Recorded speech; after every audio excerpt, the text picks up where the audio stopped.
Go to within a game and a half for the Giants. Here come the Dodgers with 39 games left to play in the regular season, looking for their 9th consecutive win. Hope you're having a great weekend so far. Joe Davis, Nomar Garciaparra. This winning streak began with a 3-game sweep of the Mets. It has continued with the Dodgers taking the first 2 of this set. And you know, really the story has been about the pitching. The pitching really has been incredible when you look at this 8-game winning streak. When you have a pitching staff that is given an ERA under 2, you'll take your chances. No question about it. Hey, one of the most electric nights in this ballpark in recent years, really, was Max Scherzer's first start here against the Houston Astros. He's made a couple during the road trip. His first start since that memorable night comes today. Well, you go to the trade deadline, and the Dodger fans are so excited. You get Max Scherzer and Trey Turner in the trade. And then you're going, Max Scherzer, when's your first start? Well, how about what everybody has circled on their schedule? The Astros are coming in town, especially since the scandal was released and the cheating scandal they had. He come out, and what did he do? He delivered and deserved a standing ovation. Scherzer has pitched in 3 games for the Dodgers. They've won them all. He makes his 4th start today against Rich Hill of the New York Mets. And we've got first pitch coming up on Sportsnet LA. Number 11.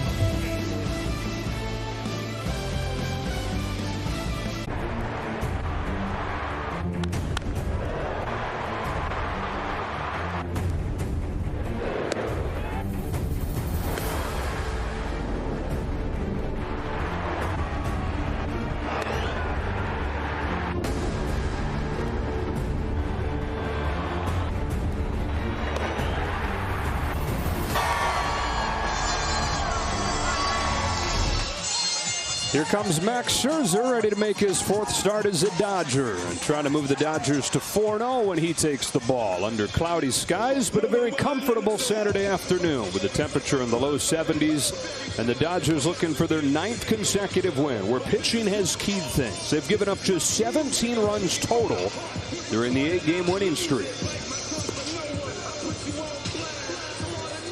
How about the lineup that Scherzer will see? Same group that he saw on Sunday night in New York. Held him to 2 runs over 6 innings. It'll be Brandon Nimmo to lead off, and then Jeff McNeil, the second baseman. Pete Alonso, the hottest Met right now. First baseman hits 3rd, followed by Michael Conforto in right.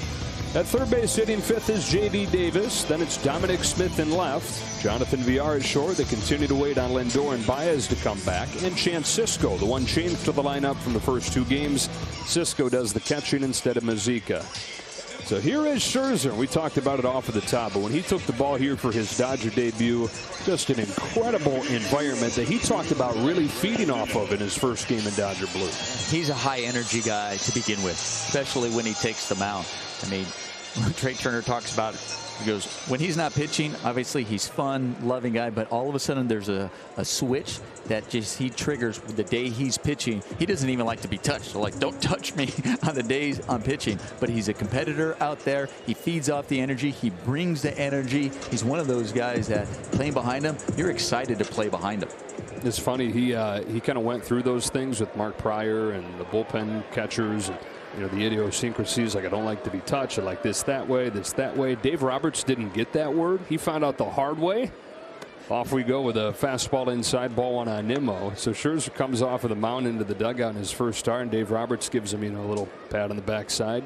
Good job. And Doc says he hears under his breath as he walks by, don't touch me. Yeah. Doc's like, oh, okay. All right. Note to self. 1 ball, 1 strike.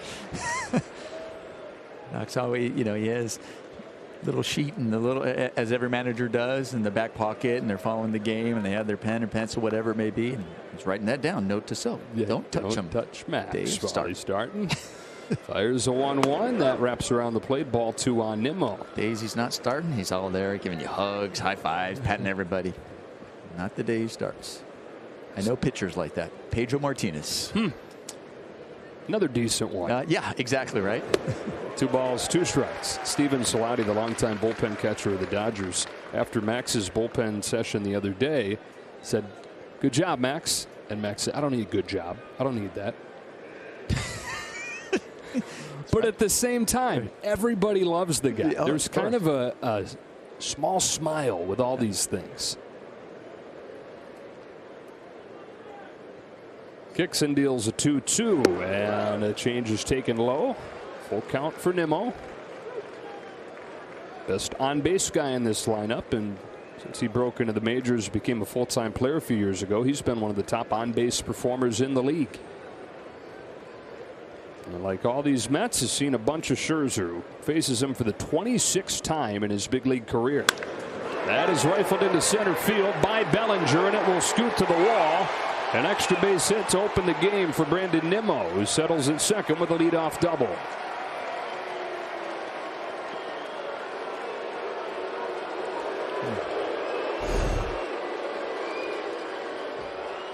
Well, it's a 3-2 count. We know early in the game, Max Scherzer, doesn't matter early in the game. He doesn't want to walk anybody. He's going to challenge you, and that's exactly what he does. They wanted that ball a little bit up in the zone. It was down. It was a fastball. Wanted to make sure he was going to be throwing a strike, and it was a good swing by Nimmo. This Mets offense that has struggled all season, especially so against the Dodgers. Just 13 runs in their 5 games. The issue's not been getting them on, it's been getting them in. Jeff McNeil, the batter. And it shows his first one as a cutter fouled off. We saw this again last night, Nomar. The Mets with opportunity after opportunity. But they're 3 for 38 with runners in scoring position against the Dodgers. Yeah, really struggling in the opportunities that are presenting themselves, and that's explaining the struggles that they've had recently. I know they've been playing the Giants and the Dodgers a lot of games, but you look at the lack of production, runners in scoring position, that can hurt you. Jeff McNeil was one of the guys that came up in a big spot last night and didn't go his way. I think that's a fair way to put it. Buehler threw a 3-2 pitch that was clearly off of the plate, but McNeil got rung up, continuing what has been a really difficult stretch for him. Pops this one up on the left side of the infield. Max Muncy making a start there today, his second one this year. And we talk about little things, and that's an example right there. You're struggling to score guys with runners in scoring position. You just told the numbers. They're having a tough stretch here as of late. You know, their last 8 games, they're 1-7. And it's situational hitting, doing the little things. And especially when you're facing a guy like Max Scherzer, you don't necessarily get opportunities like this too often. So you really want to capitalize on it. And hopefully for Max Scherzer, he comes through and is able to get out of it, just like Walker Buehler did yesterday in the second inning. Pete Alonso hit a home run last night. Number 28 of the number 27 of the season for him, which is 4th in the league. 4 for 8 in the 2 games in this series for Pete.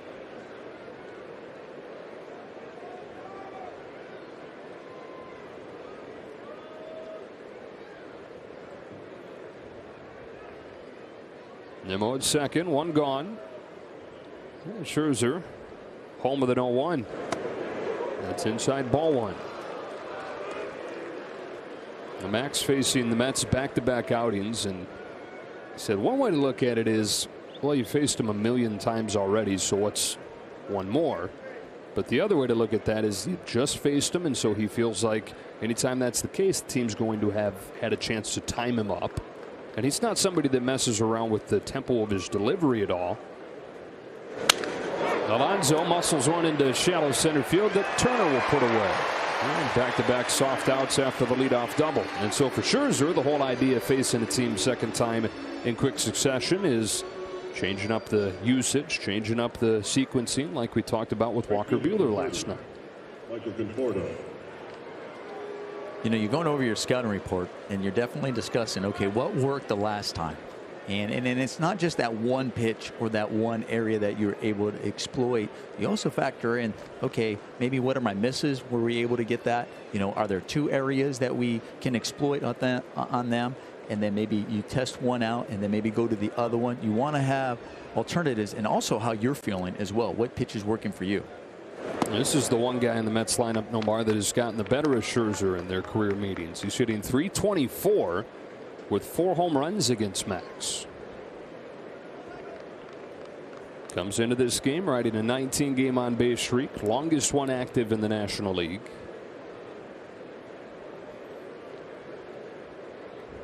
And on this 1-0 pitch, takes ball 2. And going over the scouting report, I'm sure Will Smith and Max Scherzer, Conforto came up.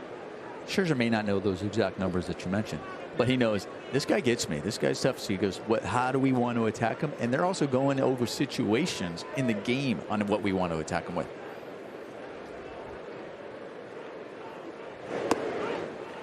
Three and 0.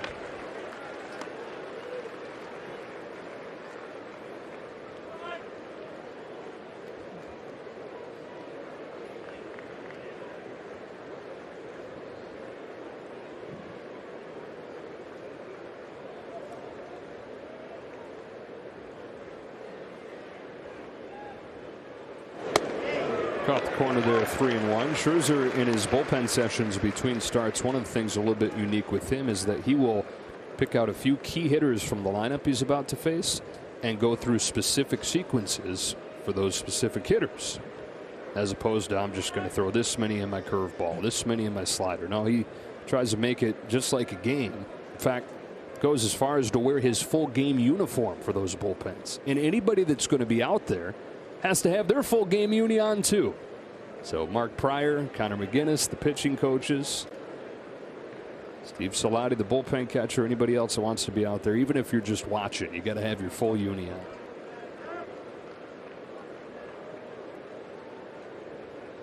Nimmo at second, 2 gone, and a 3-1 pitch to Michael Conforto as a fastball left over the plate, hit to right field, but Taylor's there. And that's the inning. You heard the bark from Scherzer, who was mad leaving that pitch right on a tee for Conforto, but he gets away with it. The first unscathed. Come the Dodgers, looking for their 9th consecutive win today with this lineup from Dave Roberts that has Trey Turner at the top again. Max Muncy makes his second start at third base. Justin Turner getting the day off with a day game following the night game. Albert Pujols only his 5th start this month, bats third. A.J. Pollock was scratched from yesterday's lineup, but he's back in there today hitting cleanup and starting in left. Then Seager, then Taylor. Will Smith catches Scherzer, and Bellinger is in the 8th spot in center field.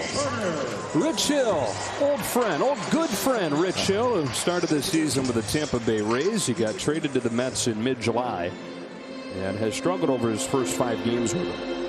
But when you see him, makes you smile. He brings a smile, and you see him before the game. He was out there during batting practice saying hi. All the guys were smiling, joking with him as well. His first pitch, Turner is in there. And you know what you're going to get from him.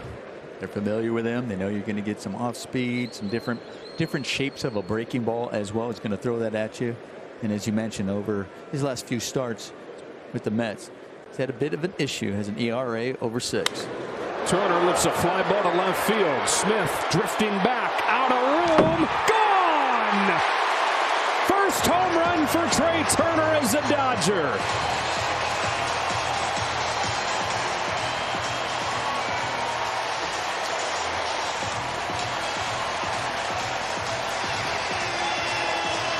Got just enough. One batter into the game, the Dodgers lead.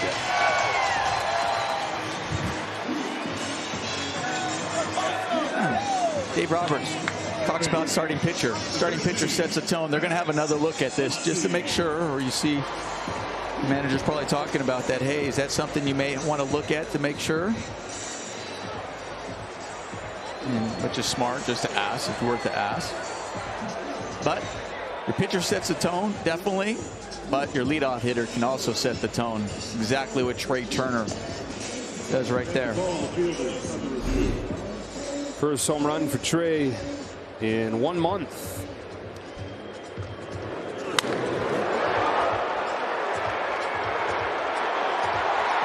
And that is gone. Bounced off the top of the wall, off the railing and back. Yeah, that's gone. And I'll tell you, fans, you're able to watch our pregame show prior to this game starting. Sean Green was there at the pregame show, and you always get to call your shot. He comes in, he's like, you know, Trey Turner is going to get his first home run in a Dodger uniform. That's calling your shot. Coming in, doing the show, and letting you know, yeah, it's Trey Turner's turn. Great call, Sean. That a boy. Sean off of the bench. I mean, is it surprising? Nope. No. Not one bit. How good he is. And so the Dodgers, who have gotten it done without homers, like, don't leave him hanging, Trey. Don't leave him hanging. Muncy, strike one. Yeah, Dodgers 3 of the last 4 games have won without homering. Before that, they hadn't won a game without a home run since July 8th. Curve low and away, and it's 1-1. Here, one more look at Turner's homer. It's the lay kick. Just puts a good swing on it. Line just out of reach. That's all you need. Home run in half of the parks in the big leagues, although Nationals Park not on that list. Yeah, that doesn't matter. He just picture spots. Perfect. Yep. Dodger Stadium gone. Doesn't matter. Here it is. 2-2 on Muncy. Drove in a run last night. He's 1 for 8 in the 2 games in this series. Yeah, and a 2-2 from Hill. Fouls it off. Rich Hill, 41 years of age now, makes him the oldest pitcher in the majors. Oldest guy as a position player is the one on deck, and Albert Pujols, just a few months younger than Rich. Once he waits on it, sends it in the air to center, but got it off the end of the barrel, and Nimmo will put it away, 1 out. Dodgers 1, Mets nothing. A's 1, Giants nothing. And here's Albert. Those numbers over the last 12 games for him, that's scattered over the entire month of August and mostly off of the bench. This is just his 5th start. And over the last 8 days, he's had just 3 at-bats. Drives the first one that he sees to deep right center field. Pujols goes deep. First pitch, 2-0.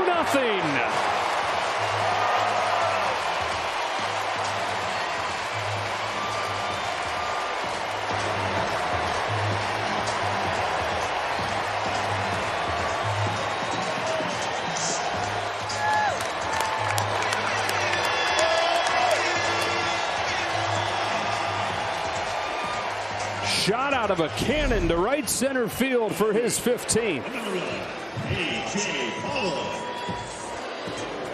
You were talking about him not playing as much, and right before he hit it too soon, I was like, it doesn't matter. It's Albert Pujols. He's the machine. Yeah. You know, that's the nickname. I believe that was Ned Coletti's maybe call saying, hey, listen, Albert Pujols in there against Rich Hill. Had some success. Another one today. So both called shots before the game. Well done.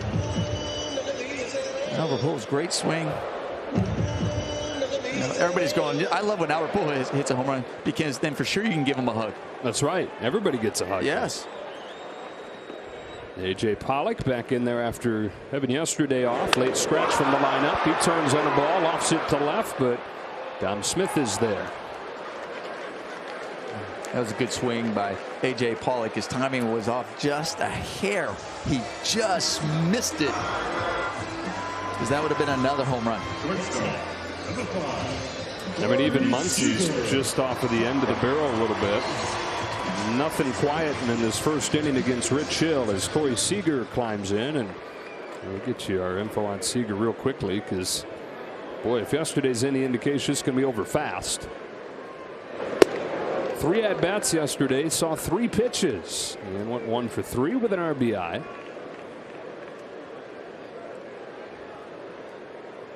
On a 1-0 pitch, waits on a curve, rolls it to first, and Alonso juggles, recovers, and feeds Hill to end the inning. But a pair of solo shots. Trey Turner with his first as a Dodger. Pujols with his 10th as a Dodger. 2-0 after 1.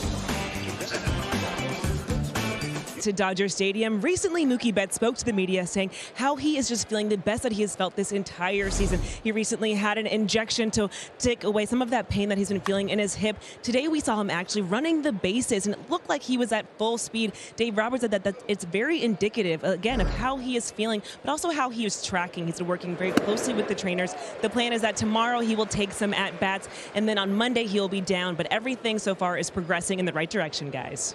And equally as big a deal, he took live BP.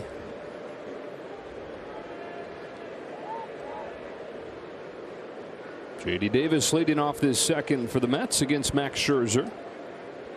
Went 1-2-3 after the leadoff double. Another leadoff hit. This one from Davis. Goes the other way, and he's on. Left fielder number 2, Dominic Smith. See, they wanted that ball away, but with the movement of Max Scherzer, that ball got too much the middle of the plate. Just kind of tailed right back over the middle. Nice swing by J.D. Davis. Just stayed on it. Goes the other way. It's really the key if facing Max Scherzer. Not something you're going up and say, I'm going to take big swings against him. Because of the movement, the different pitches, the way he attacks you, you really just got to almost have that two-strike approach right when you step in the batter's box. Dominic Smith pops the first one up. That will reach the seats. All right, Nomar, August 29th, 2008.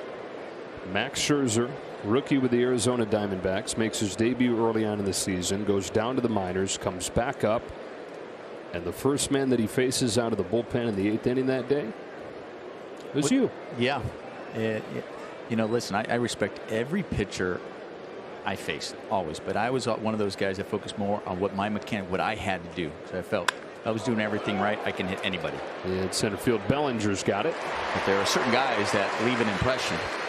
I faced Max Scherzer that one at bat, and it left an impression.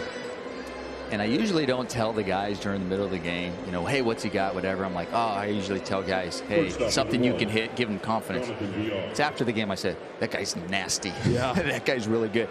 I also said, I go, better in the 8th or 7th inning. You don't want to come in the ninth because he's closing the door. He's shutting the door. He's like that good.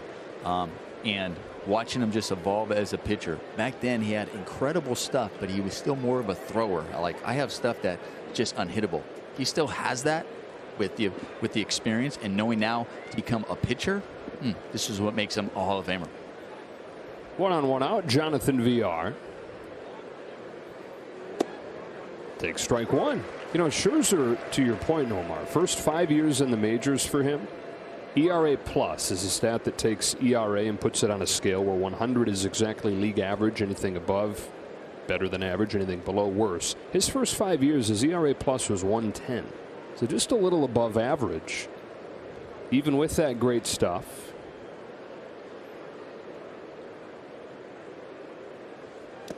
But 8 years since then. So this is since he turned 28 years old. He's won the Cy Young 3 times. He's been top 5 in Cy Young voting every year besides last year, as he put together both the stuff and a little more know-how. And incredible as far as a preparer for starts. The way that he dives in and looks at the opponent. A little bit up with a fastball here. 2-1 on VR. You know, there are guys that have incredible stuff when they were just throwers, right? They just say, hey, I'm going to challenge you with my fastball. I'm just going to challenge you with my slider. I'm going to challenge you. I know I have pitches that can just get you out. They're not really thinking along the way. And you can be effective in this level. Don't get me wrong. But to do it as long as he has, you have to evolve. You have to mature. You have to understand. And he has. And he has taken it to that Hall of Fame level. And I look at other guys. There's other guys who have stuff just like that are just so nasty, but are now who are pitchers now. And Dodgers have one in the bullpen. And then you have Clayton Kershaw evolved at that. Early on it was fastball, curveball, the evolved now the slider, the cutter, everything that he throws. But Blake Trinan has nasty stuff that I can tell you I'm going to throw anything and you still can't hit it. That's how, you know, some guys have that as throwers. Like, listen, I can tell you what's coming and you still can't hit it. But then you get that understanding how to pitch, how to make the adjustment, really go on, set guys up. Then it's a whole nother level, and we're seeing that out of the bullpen of a guy like Blake Trinan.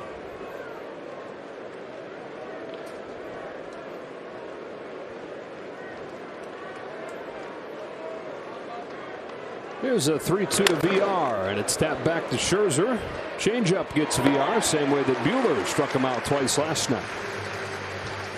So 2 gone here in the second. Omar, take us through our keys to the game, brought to you by your Southern California Lexus dealers. Everybody thinks we probably write these down as the game's going on. We read them before, but first and foremost, it's max out. And I mean, Max Scherzer, time to go deep in the game, especially after Walker Buehler still trying to help that bullpen get some rest because of the amount of usage. Then there's the little things, situational hitting, putting the ball in play, productive outs, good defense. Doing that over the last few days, continue that, and then score early.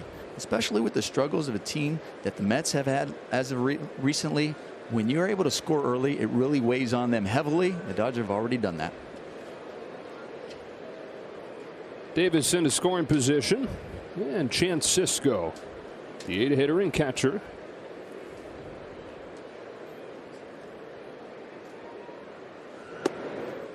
Mets got him from the Baltimore Orioles earlier this summer and went right to AAA, but got called up earlier this week and went 1-for-1 with a double in his debut against the Giants. For the Mets, yet another chance with a man in scoring position. 3 for 41 now against the Dodgers in these situations. 2 balls, no strikes. This is not the guy to get right against in these situations. Second highest strand rate in the majors belongs to Max Scherzer.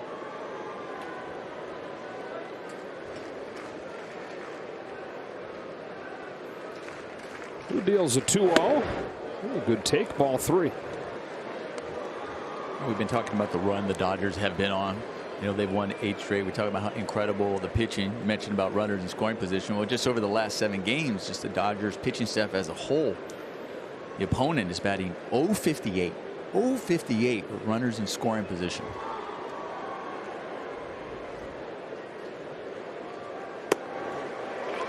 Strike 1. Hey, I just realized we didn't say how that at-bat ended for you against Scherzer. You bounced back to him. I don't know if you recalled the result of it. Yeah, he got his glove up. I'm sure I hit a rocket. I'm sure it was just probably broke my bat and I had to get another one. Probably jammed me and it went back to him. Cutter on the hands. Count goes full.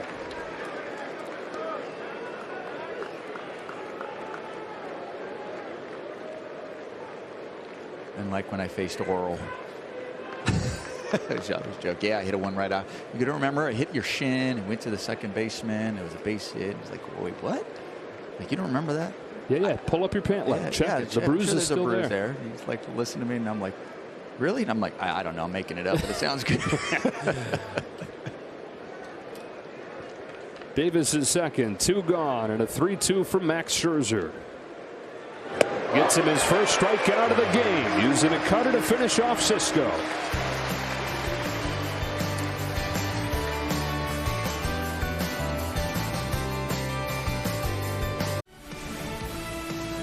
World champion Dodger baseball on Sportsnet LA is brought to you by the SoCal BMW Centers. BMW, the ultimate driving machine.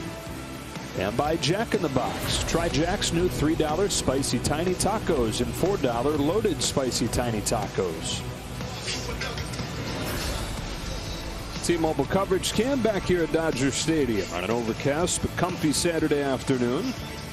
Back-to-back 1 p.m. games this weekend.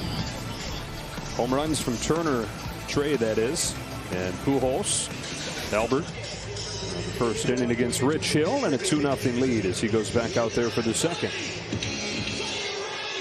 It's just Turner. When we have Turner, Turner goes deep. Turner goes like, which one? Yeah. JT and T. Trey and JT.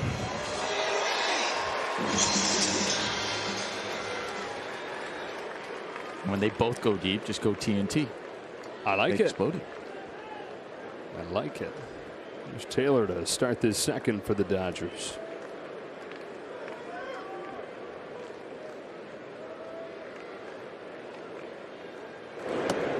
First pitch curve is inside, ball 1.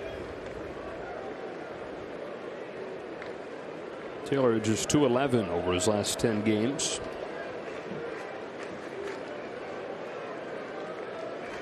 Getting another start right today. Lays the bunt down, back to Hill.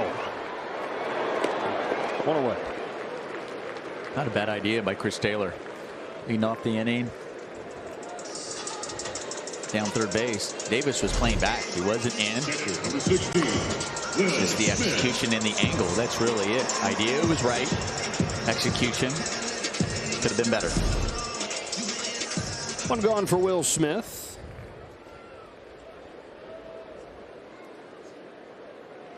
One of the top RBI men in the league since the break. More than an RBI per game.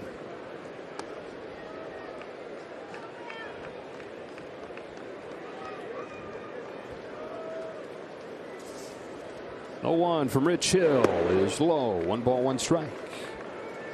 This is the 17th year for Rich Hill as a big leaguer with his 11th different organization. Journey that he describes as like one big squiggly line. Still going. He says if you intensely love something like I do baseball, you just keep on working until you can't do it anymore. And look, last year, as a 40-year-old, he had a 3 ERA. His long season with the Twins. Smith with a base hit into center. And even this year, you look back to early on, Hill got off to a good start with Tampa Bay. He was the American League Pitcher of the Month in May with a sub-1. Well, the Dodgers in that first inning really took advantage of Rich Hill's fastball. Both the home runs were on fastballs. In that inning, they were over 3 on his curveball breaking ball. Will Smith did a good job staying back on that breaking ball and getting the hit and going the other way. Third hit for the Dodgers through 1 1/3, and a curveball to Bellinger misses. 1-0. Bellinger 1 for his last 20. Last couple of days, though, he's hit it hard a few times and not gotten anything to show for it.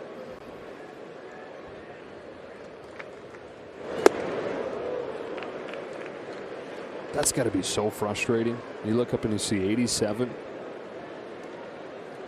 It's 87.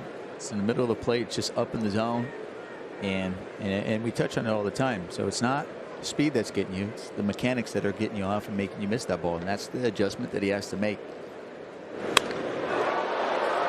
Fly to right for Conforto. 2 out.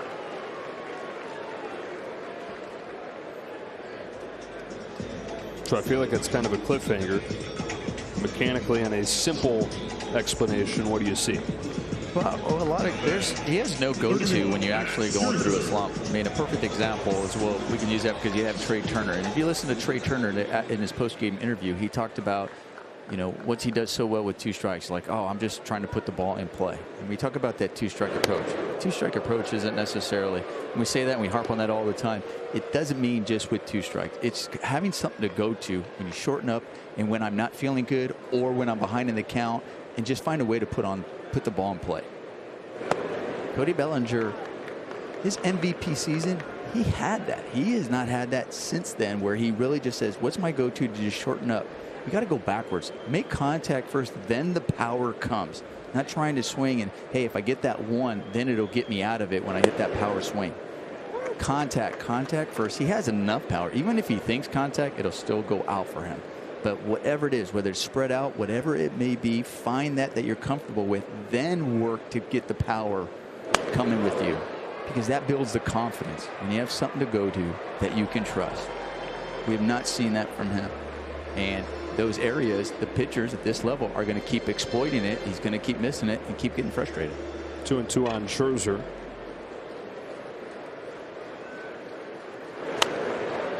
Different clubs in your bag as opposed to just the big driver. Yeah. You know what's so funny is right now, that's his swing. He has a swing right now. He's a swing hoping to hit it as if the ball is on the tee. It's easy in golf because the ball is not moving. The ball is moving here. So you cannot have necessarily just, oh, I'm one swing and hoping you throw the ball in my swing path. A lot of coaches out there now teaching kids. I always tell kids, I said, you have a swing coach? And say, like, yeah, I have a swing coach helping me. I'm say, good, walk away. I said, the difference between if I was helping you and them, be a hitting coach. Look for a hitting coach, not a swing coach. You can have a pretty swing all you want. There's a lot of people out there with pretty golf swings. Scherzer hits it in the air to right. Conforto. And that does it for the Dodgers in the second. 2-0 to the third. It's time for this or that. Presented. Baseball is great, but baseball with fireworks is better. Be at Dodger Stadium next Friday, August 27th, when the Dodgers host the Rockies at 7:10, and stay after the game for Friday night fireworks presented by Q-Cells. Plus, now you can experience another great view of the pyro display from the newly designed Center Field Plaza. For tickets, go to Dodgers.com/promotions. On a pair of first inning home runs against Rich Hill, it's 2-0 Dodgers to the third. Time for Coors Light beating the pressure. We talked about Max Scherzer facing the Mets for the second time in the week, but 26th time in his career. 2.71 ERA against him. Spent much of his career in the same division as a Washington National. Although this is the first time he gets to watch Rich Hill rake in a Met uniform.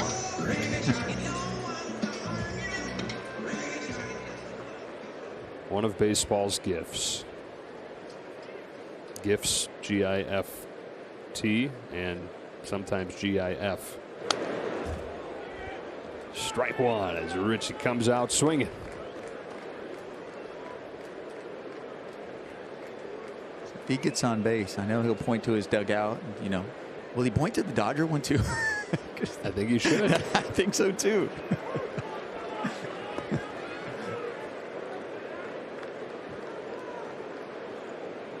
I think Rich just asked home plate umpire Marvin Hudson if that was right down the middle.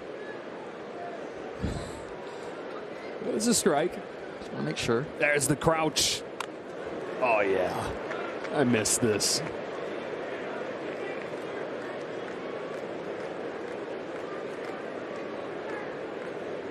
One for 12 this year. Most of the year spent in the AL.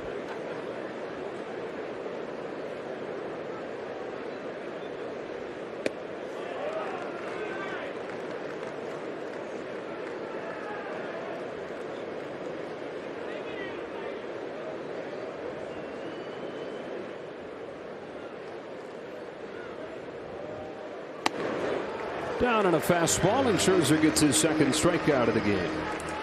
If he and the Dodgers get 10 today, everybody gets a jumbo jack tomorrow with the purchase of a large drink at LA area Jack in the Box restaurants. One gone, third inning. Back to the top, Brandon Nimmo.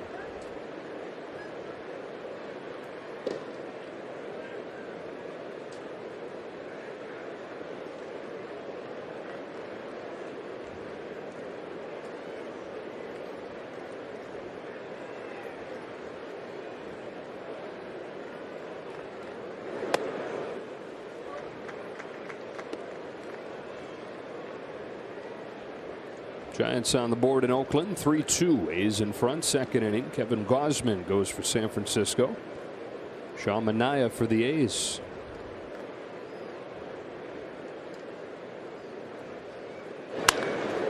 Base hit right field. Nimmo's 2 for 2.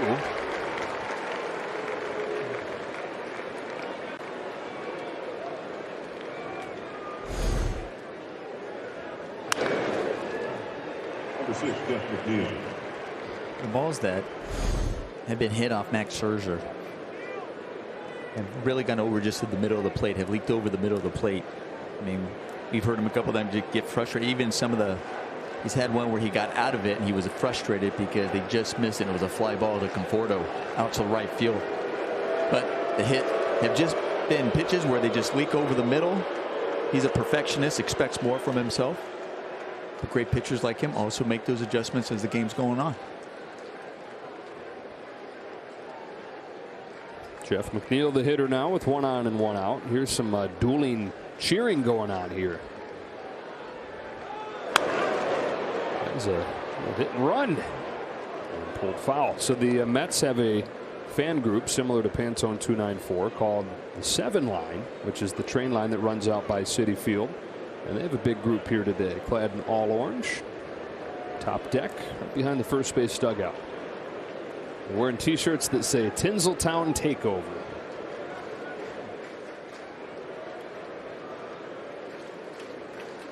Not a takeover, but an impression. Yeah. Love to see that, though. That's love to see when opposing fans coming in, supporting their team's great. And Pantone 294, that's a takeover. Pantone 294, we have seen come to places and take over. They took over Yankee Stadium. That was impressive. Don't you find that it creates some of the best regular season environments when you get a significantly bigger contingent of fans from the opposing team, the visiting team, than normal? It's great. Yeah. And make no mistake, you as a player, you feel it. Scherzer home 1-1. Ball 2.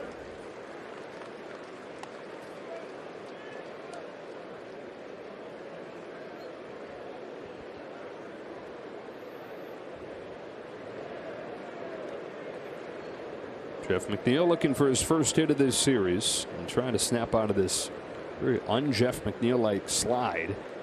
3 for his last 38. On a 2-1 from Scherzer. He fouls it off and it's 2-2. And the average at 246 overall this year for McNeil, who came into the season a career .319 hitter.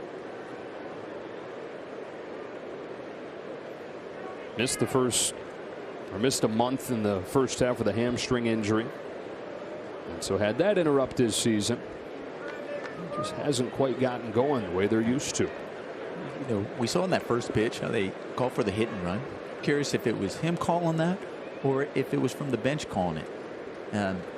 Because sometimes you just do that for a guy that's this hit, like just stop thinking, just put the bat on the ball, which can definitely help the hitter, and even sometimes snap out of it like, all right, thank you. You know, put some emotion. You feel good about yourself, whatever. Even if you move him over, I know there's already one out. You're doing that, but what you expect from him. And what also tells me that it's something that's going on in his head. I've seen him go up with just in this series, different bats. So when you're going up as a hitter and you're going with a different bat and you're struggling, you're trying. That tells you you're trying to find it. Back to the Nobles bat here. Chases a changeup for strike 3, and his struggles continue. And listen, as a hitter, you've been there, done that. Trust me, I know what that feels like. Not like he's the only one that's gone through those struggles or have tried to change things. You're just trying to have that confidence we got about, okay, this feels good.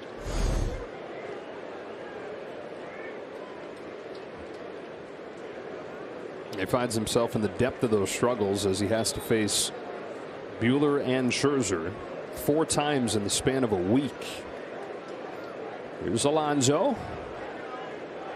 With those big shades on, must be kind of glary this kind of day.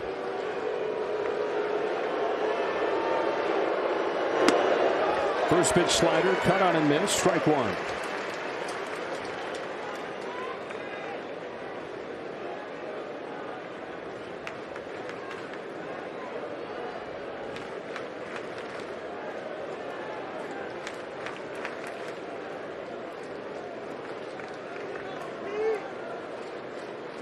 Self-proclaimed best power hitter on the planet. Facing one of the great pitchers of this generation.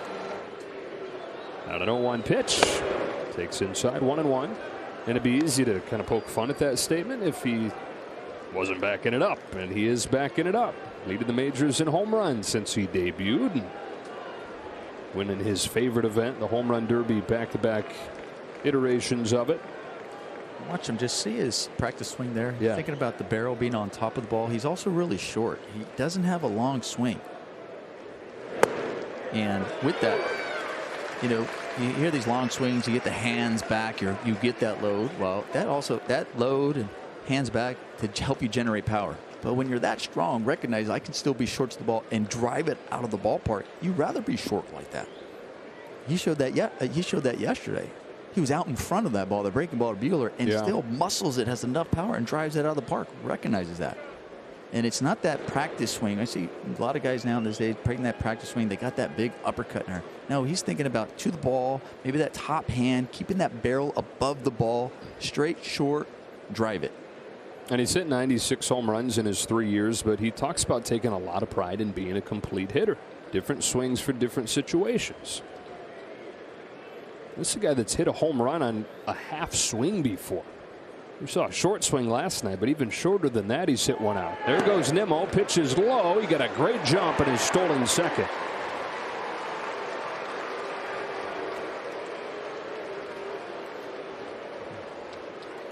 It's a great jump. It's a great pitch to run on. This is Nimmo. This one isn't off your catcher. This is one off your pitcher. Did a great job just reading everything. And good job staying on the back. With a head-first slide, which is noteworthy because this is the first year of his pro career he's done that. He never learned to slide head first. But he tried it one time in high school and did the scorpion. Face planted and had the feet fly up over his head. 2-2 on Alonso. Scherzer out of the stretch. Comes home. and strikes him out, getting a chase on the slider. And the Mets leave another man in scoring position.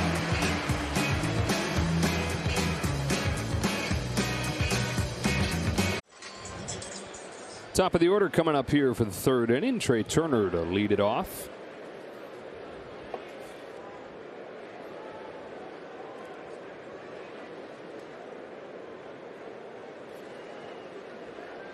Turner started the game with a home run against Hill.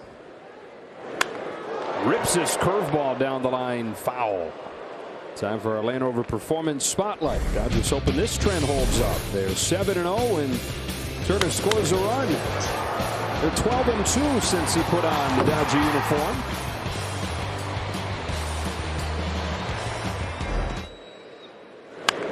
The curve, and this one popped up. Foul ground at first. Pete Alonso says he has room and does.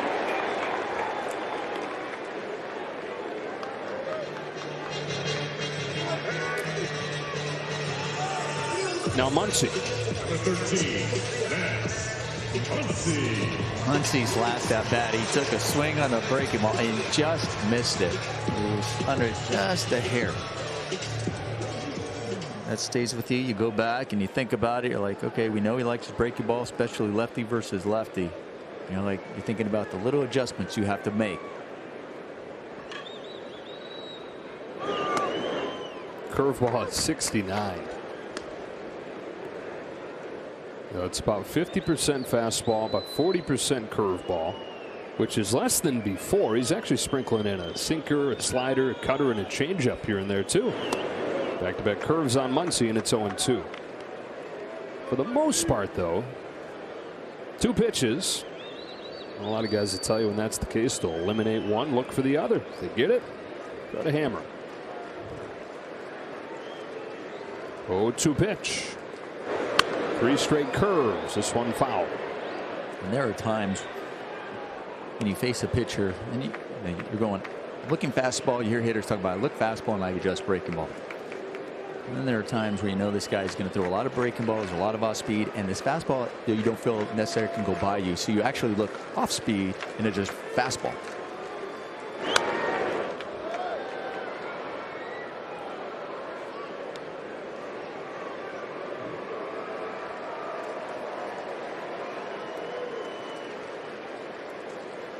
This mix was part of what helped Rich Hill get back to the majors and stay there. Drops down and strikes Muncy out with kind of a sweeping breaking ball there. He set it off at the top, 40% curveball, but he changes the shape and he changes the angle on that pitch. Remember when Rich Hill was here with the Dodgers and talking about his pitching, and he's like, I just like to change the arc, and he works on that. And changing the arc is not only the way he releases the ball out of his hand, but also the release point. And he works on that as well. One actually gets charted as a slider. Pujols homered on the first pitch that he saw from Hill. His first time up, takes a ball here. Times when you're charting Rich Hill, you just say breaking ball. Just breaking ball. That's what it is. 2-0. It's Albert's second home run against Rich Hill. Separated by 14 years and 400 Pujols home runs. 3-0. 2007, he hit one while he was with the Cardinals, and Rich was in his first full season in the majors as a Cub. That was number 276.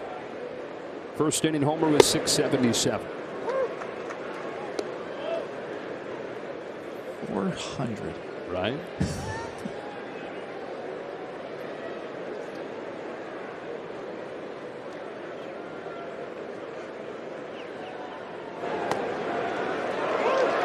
He's headed down to first on is a good strike, and it's 3-2.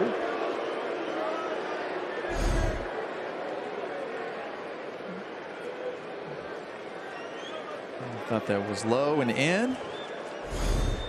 I think it made it. Little number pass Hill. Waiting in second, McNeil to get Pujols. And the Dodgers down in order here in the third.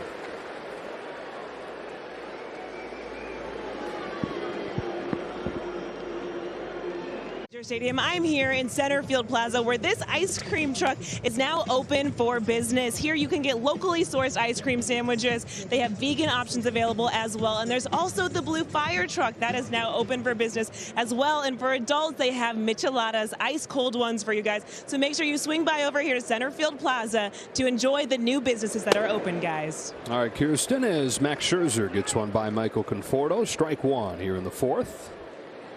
Dodgers getting solo shots in the first inning from Trey Turner and Albert Pujols. And the Mets have had some traffic against Scherzer all 3 innings, but been unable to cash in.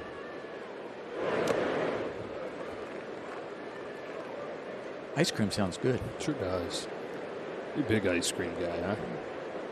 Yeah, I like ice cream, but I'm very plain. I don't have a whole lot of flavors that I like. So, but I like it. So you're just a vanilla guy? Vanilla, predominantly vanilla, salted caramel. Those are my solid. Those two. That's pretty much it. Like I said, pretty plain. Mm-hmm. You don't like stuff in it then? You don't like cookie dough or cookies and cream? No. Micheladas aren't bad either. Different combo. Change for the generous outside corner there from Marvin Hudson. Ice cream sandwiches. That's a ticket. Yep. Like ice cream sandwiches very much. And frozen lemonade. Look at that. That's a big cookie. Look at that. Yeah. Right? Yeah. Frozen lemonade tastes like the ballpark. Yeah. Huh?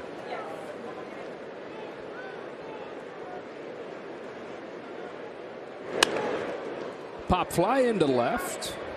A.J. Pollock cruises on to put it away. So Conforto had gotten the better of Scherzer in their previous meetings. 0 for 2 thus far. One out for J.D. Davis. 28, J.D. Davis.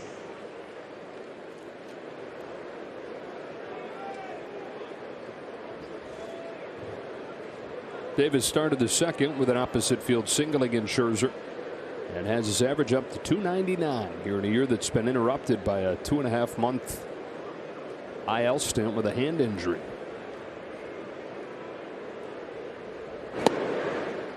Good slider, 0-1. Former Cal State Fullerton two-way guy is the first baseman, and he was the closer.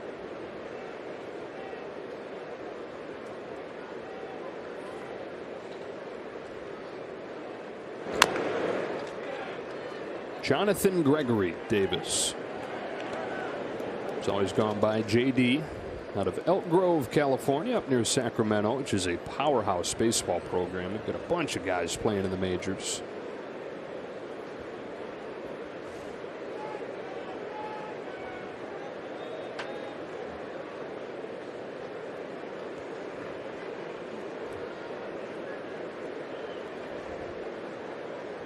On an 0-2 pitch, Davis watches a fastball by the knuckles, ball one.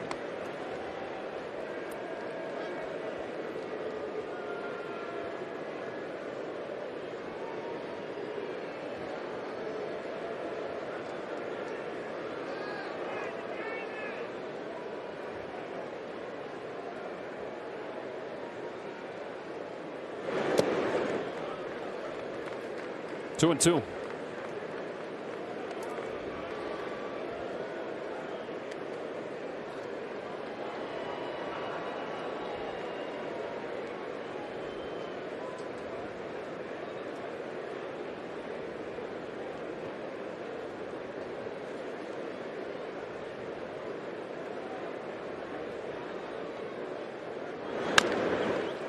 Carter off of the barrel, bounced to short. Seager with an E6.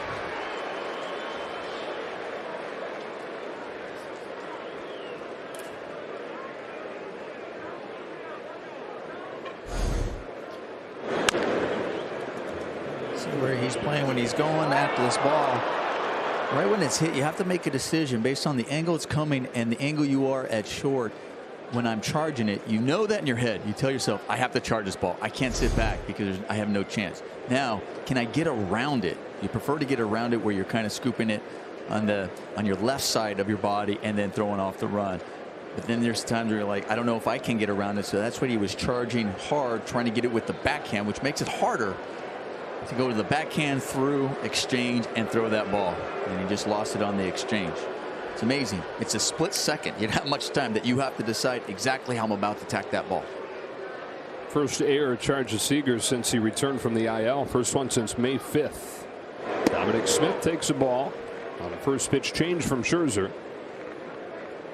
Line to center his first time and is now hitless in 15 at-bats against Scherzer.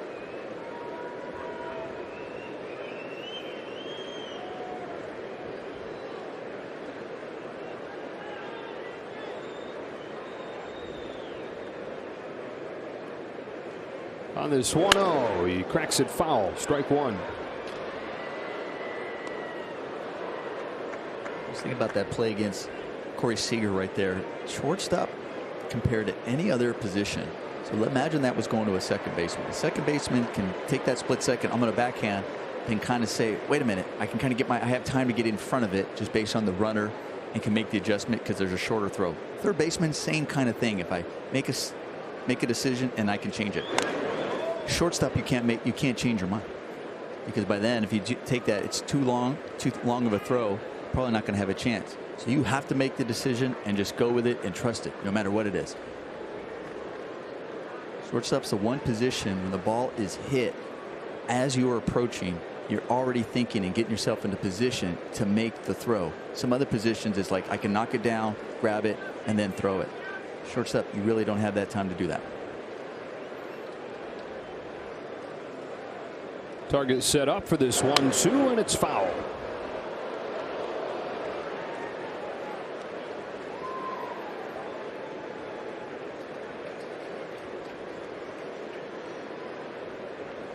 Well, the Mets this season have been the worst in the National League against high velocity. And they're facing it back-to-back days with Buehler yesterday, Scherzer today. Another 1-2 pitch coming. And this one finishes him off. Unable to lay off that back foot cutter. Strikeout number 5 for Scherzer. Number 1, Jonathan VR. Wants it down. He gets it down. Right now, Max Scherzer will tell you it's not as sharp as he would like to be. He understands that. Which makes him great because he's going to go out there and still compete. And that's what great pitchers do, even if they're not as sharp or have everything that they working for them. But it's also some of the misses. That was a good spot. He wanted it down, but where he also missed with it, that even if he missed his spot, it wasn't going to get there wasn't going to be much damage. 2 gone here in the 4th. The hitter's Jonathan VR. And you hear pitchers say that you make 30 starts in a season. Small handful of them you'll have your very best stuff. Small handful of them you'll be lost. Most of them will be like today, where you got to kind of figure it out. And you got to figure out what's working for you. This is why we talk about the importance of your battery mate, because they help you along those times. There goes the runner from first. Throw from Smith, not in time. Second stolen base over the last 2 innings for the Mets. This one for J.D. Davis.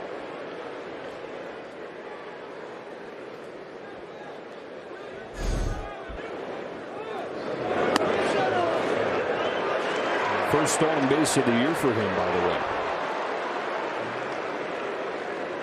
Tried by Seager, making sure he stays with it, see if he comes off the bag. Definitely good jump in there, but it's also a really good pitch by Scherzer. It's like, okay, they stole the base. There's 2 outs now. I have 2 strikes. Let's make a quality pitch. Here's his 0-2. He missed a spot with a fastball. Target set up and in, missed away. Mets have had a runner in scoring position in all 4 innings. 0 for 6 though, once they get him there.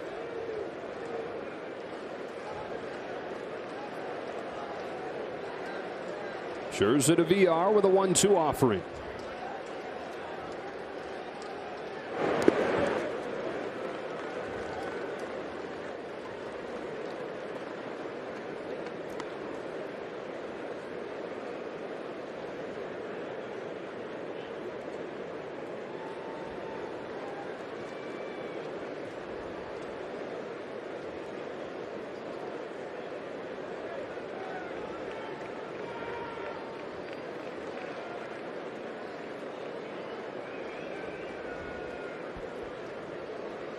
2-2. Got him. A fastball is by VR to finish off the fourth.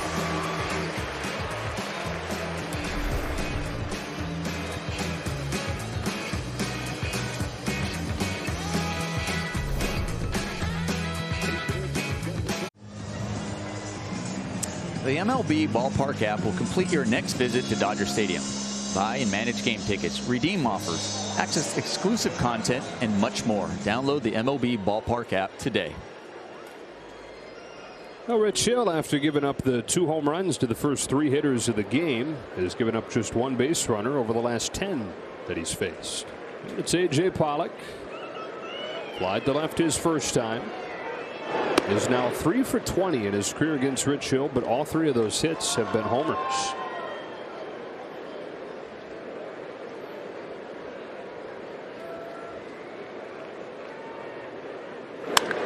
Stroke to left, leadoff base hit. A.J. Pollock with his first hit against the Mets this year in his 14th at bat. Again on a fastball. We talk about the Dodgers have had success right now on Rich Hill's fastball. Gets the fastball down and in. It's a nice swing, hits it hard.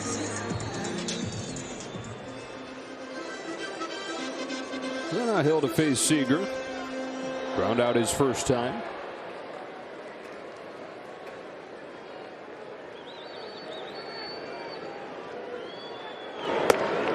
Ball, no strikes. You know, in last night's game, the Dodgers scored their 3 runs in the first 3 innings. Really didn't have anything after that. So far today, they've had 2 runs in the first 3 batters. Really want to see them spread out the run production. The other one 0 for their last 17 last night. There's a cue shot left side. Davis triggers the second one. VR to first, a double play. That's a 5-6-3 double play.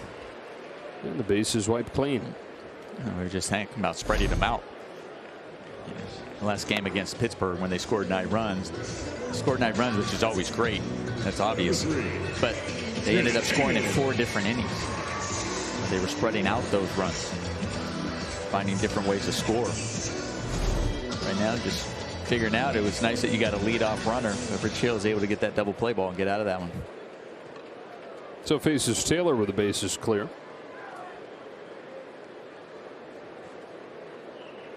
Taylor tried to bunt his way on his first time with the infield back on the left side, but bunted it back to Hill. Takes curve for a strike. A's have added 1. It's 4-2 last of the 3rd in Oakland. Mentioned Kevin Gausman taking the ball for the Giants in that game. One of the best pitchers in baseball in the first half, but not very good lately. Gausman over his last 6 starts has a 5.20 ERA. Giants trying to avoid their first 3-game losing streak since the end of June. 1-2.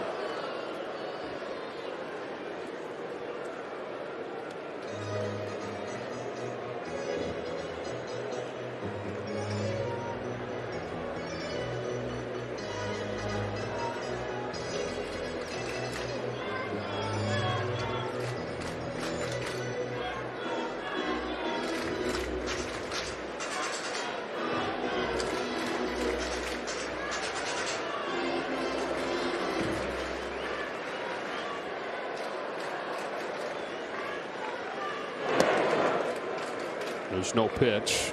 Not very emphatic from Marvin Hudson to let him know.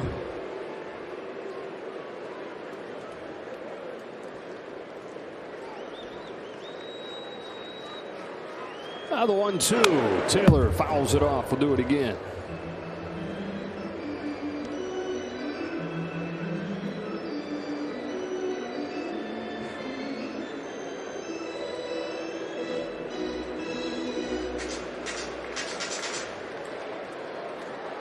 Doesn't wait around. It's a changeup that misses, and it's 2-2.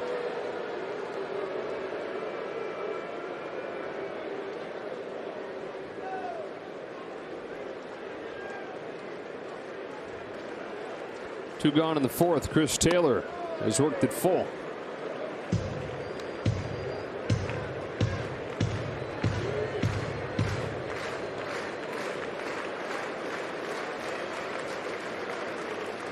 on a 3-2. He hits it in the air to center field. Nimmo back to the track, at the wall. There it goes. Third solo shot of the day. This one from Taylor.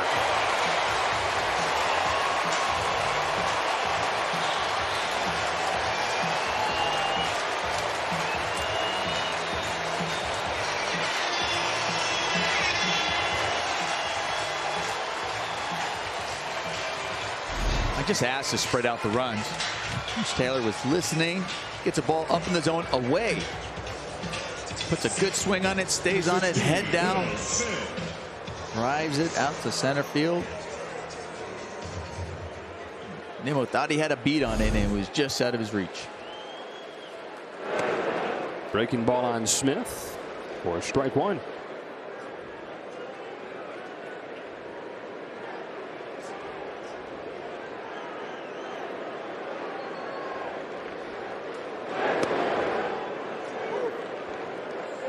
Oh, and 2. Dodgers are now 4 for 7 on Rich Hill's fastball. And 1 for 8 going to that bat with breaking balls.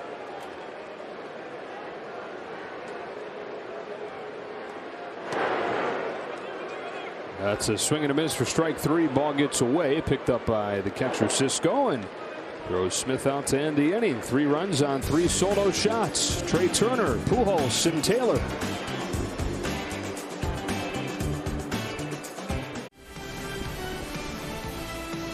World Champion Dodger Baseball on Sportsnet LA is brought to you by Morongo Casino Resort and Spa. Good times, less than 90 minutes from wherever you are.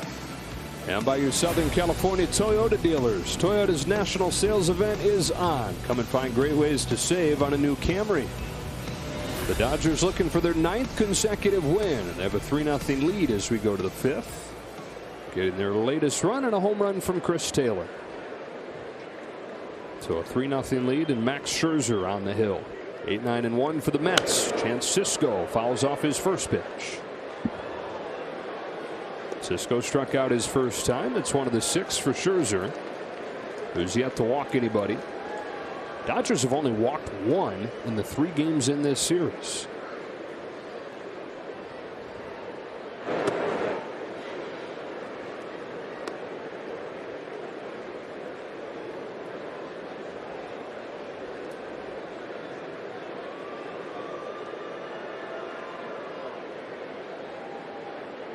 One pitch, ball 2.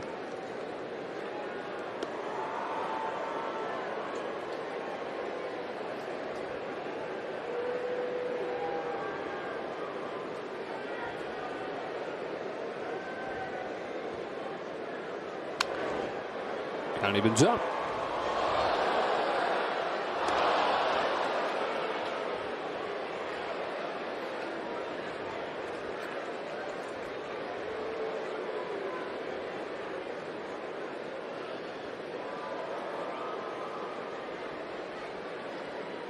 Two offering. Pulled foul.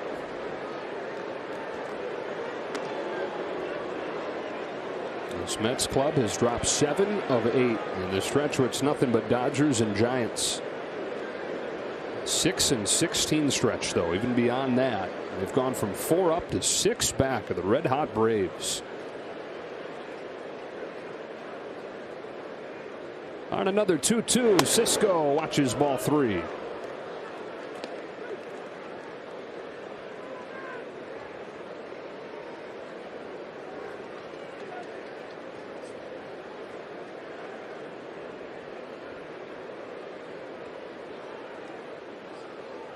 Strikes him out with the fastball. 1 gone in the 5th.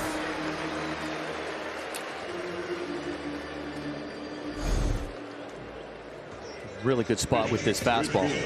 Up in the zone. Got some life to it. It has some movement in it. There are a few times we've seen today where him trying to get it up in the zone, he just really couldn't hit that spot. And that was a perfect pitch. Rich Hill struck out his first time. Takes strike 1 here.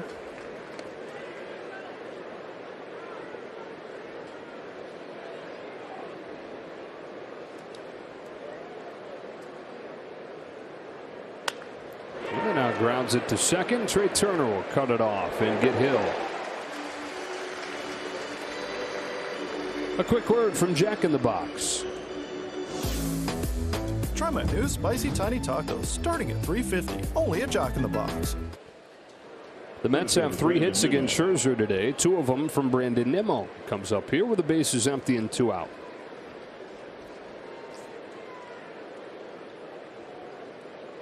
Started the game with a double, singled in the 3rd, and stole 2nd. So each of the first 4 innings, Mets have had a man in scoring position.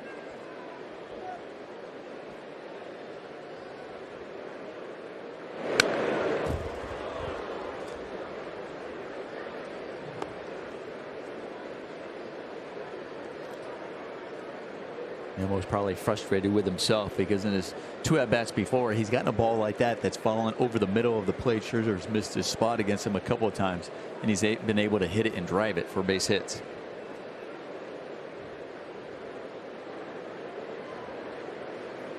A couple of former first-round picks facing off. Nimmo out of high school in Cheyenne, Wyoming.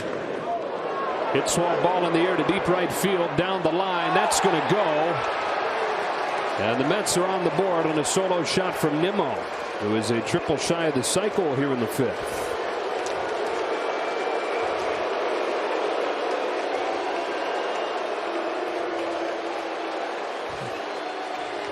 Good adjustment by Nimmo. The pitch before was a better pitch to hit. It was more over the middle of the plate. This one was more on the inner half. He puts a really good swing on it, gets his hands in that, gets the barrel to the ball. And it's one thing to do that. It's another thing to be able to keep that fair. So he drove that ball, and it was just fair. Yeah, given Scherzer's dominance with men on base, that's been the way to get it done against him throughout the year. It's ball one on Jeff McNeil. More than 60% of the runs that he allows come off homers. Gave one up in his first inning as a Dodger against the Astros. That's his first one since.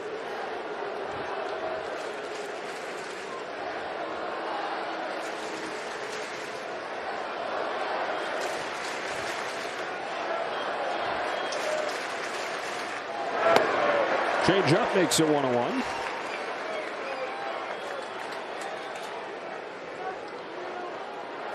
It was a change up to finish McNeil off his last time.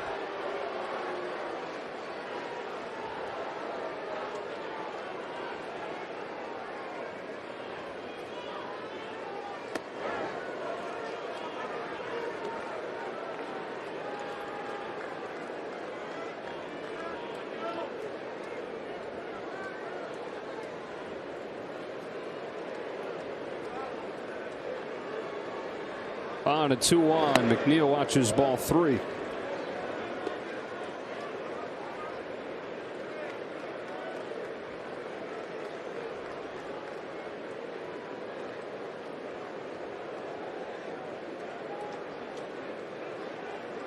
Three-1 game in the 5th. 3-1 pitch comes home. McNeil had one to hit and fouled it.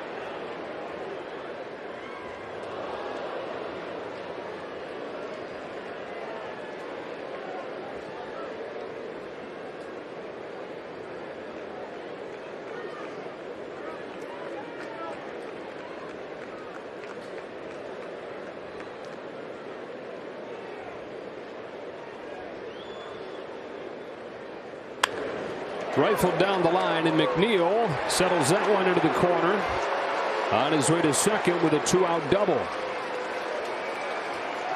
First hit of the series for Jeff McNeil.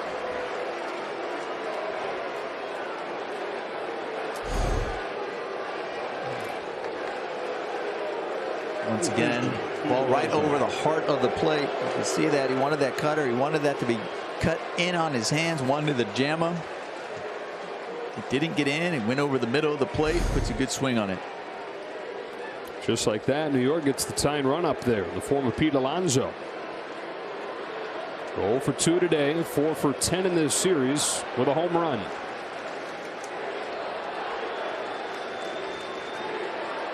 Can hear some of that traveling party from New York making noise.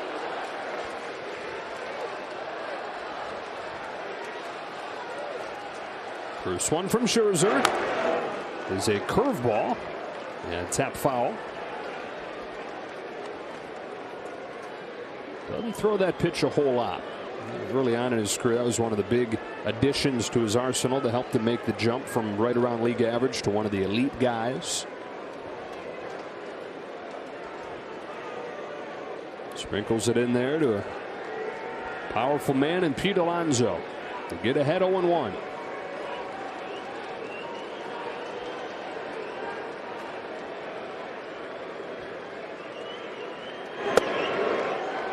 Ball one.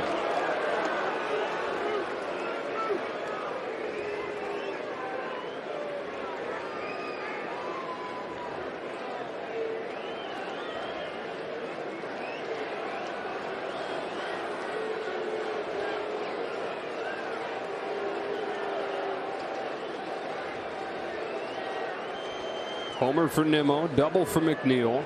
1-1 to Alonso. Fouls it back, and it's 1-2. Challenged him. Yeah, he did. And it was a good spot for it. I mean, that ball was up and in. It was a good swing by Alonso. It's a piece of it. And when you see that type of swing, you're going, okay. Lucky enough to get in there. This guy can make the adjustment, but you also don't want to make a mistake. So now you're going, okay, what's the adjustment? I got him on a slider down and away last time. Is he going to be looking for that, or can I trust going to that to maybe get that swing and miss again?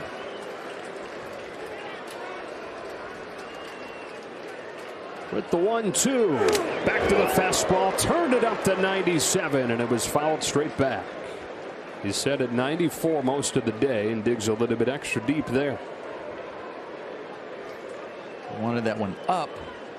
That one just happened to run in. So you're like, okay, I may have missed where I wanted it, but where I missed was a good spot.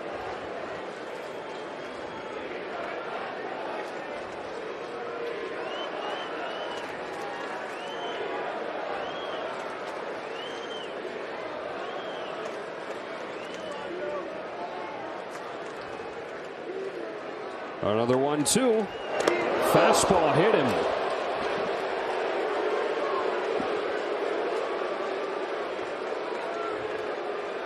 So he sticks with the hard stuff against Alonso.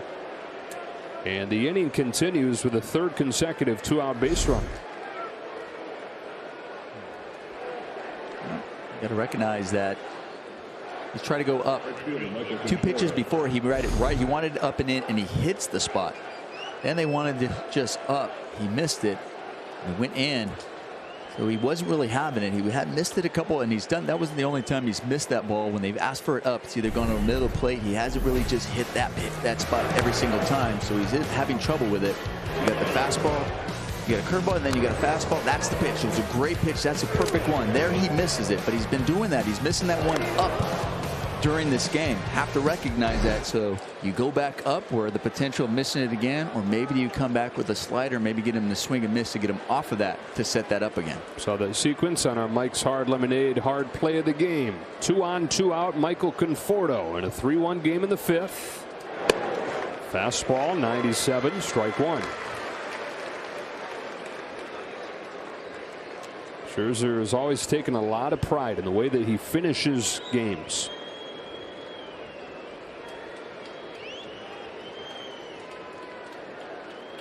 The 92 pitches here as he deals 0-1 and drops a change low. It's 1-1. Goes back to his college days when he was at Missouri, and the velocity would tend to drop off towards the end of outings. So it's when he became a big weightlifter. Hopes of having that strength and stamina stay throughout his outing so he can really go strong for the final handful of pitches. Is 1-1. Falls back in there, strike 2.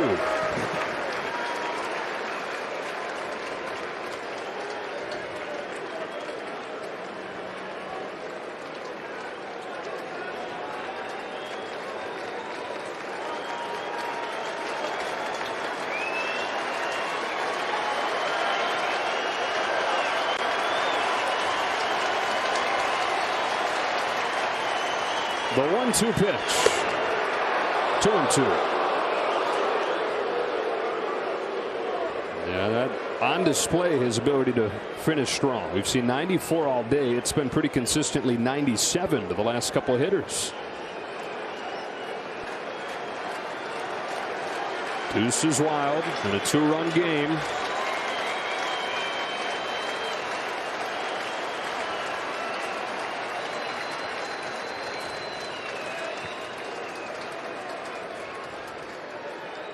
Time called.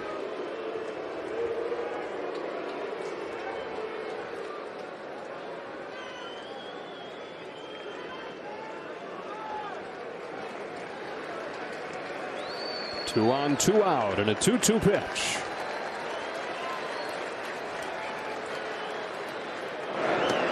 Back foot breaking ball taken for ball 3.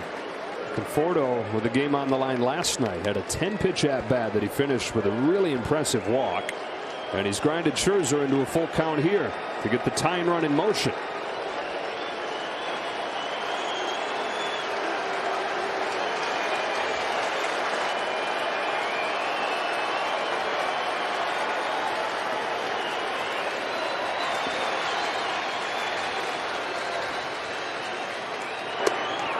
Bases loaded on Scherzer's first walk.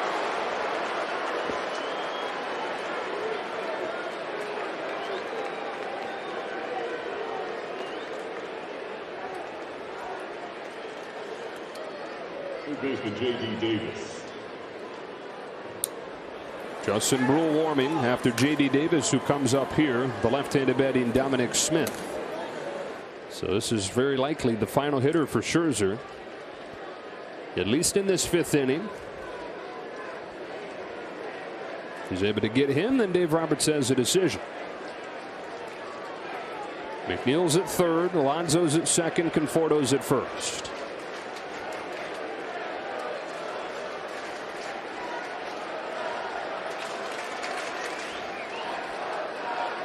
Davis, who's 1 for 2, swings away and misses. And a hard slider, strike 1.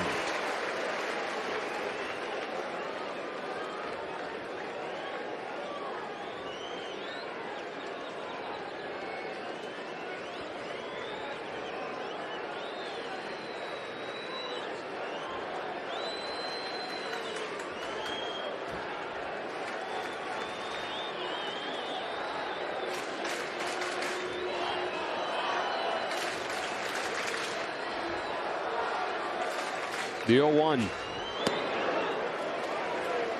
It's 1-1. The Mets had just 3 base runners over the first 4 innings against Max Scherzer. They've gotten 4 in a row with 2 out here in the 5th. Talk about going deep in the game and being efficient. They've made him work the last couple of innings. 100th coming here.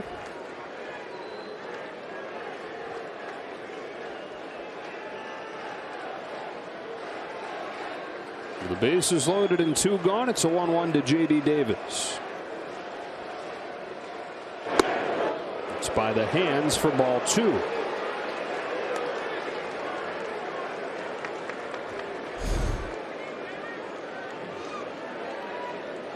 Just off.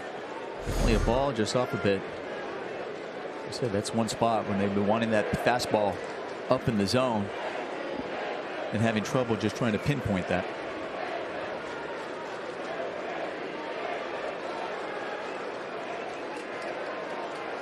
Scherzer working from behind. Here's his 2-1. Fastball taken. You're not going to get a better one than that if you're J.D. Davis. He took strike 3 on a very similar pitch in a key spot last night. Yeah, you know, there are times if you're the Mets, you're going, okay, so what are you looking for here in that situation? The guy's having trouble. He doesn't like to walk it. He can't walk your bases loaded. You got to be looking for a pitch to do damage. He also is showing that he hasn't necessarily had pinpoint accuracy.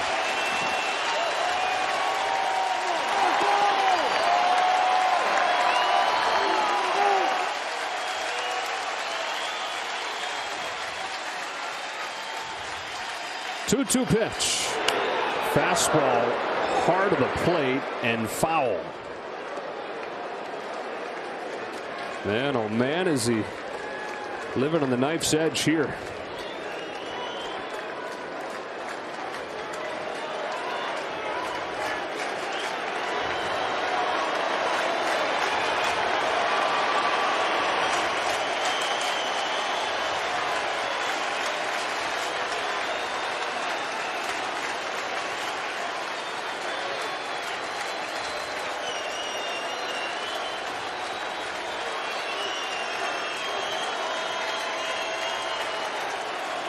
Scherzer to Davis with another 2-2 pitch.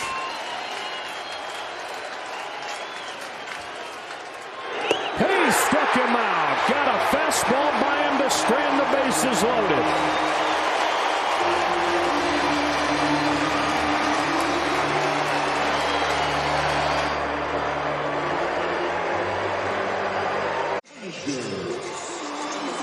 Hey fans, special event ticket packages combine the excitement of Dodger baseball with unique items that unite fans with a shared passion.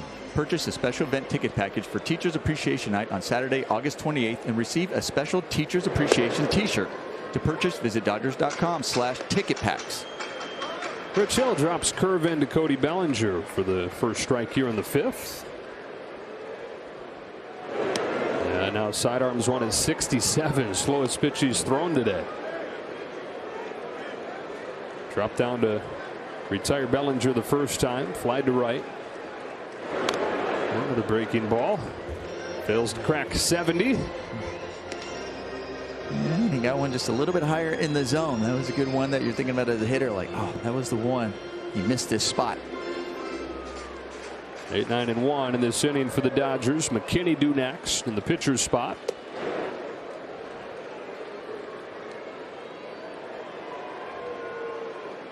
Dodgers getting solo home runs for their 3 runs. Bellinger somehow hits that ball while jumping out of the way and flies it to Conforto for the first out of the 5th. And he shares a word with his old teammate. One gone, and here's McKinney.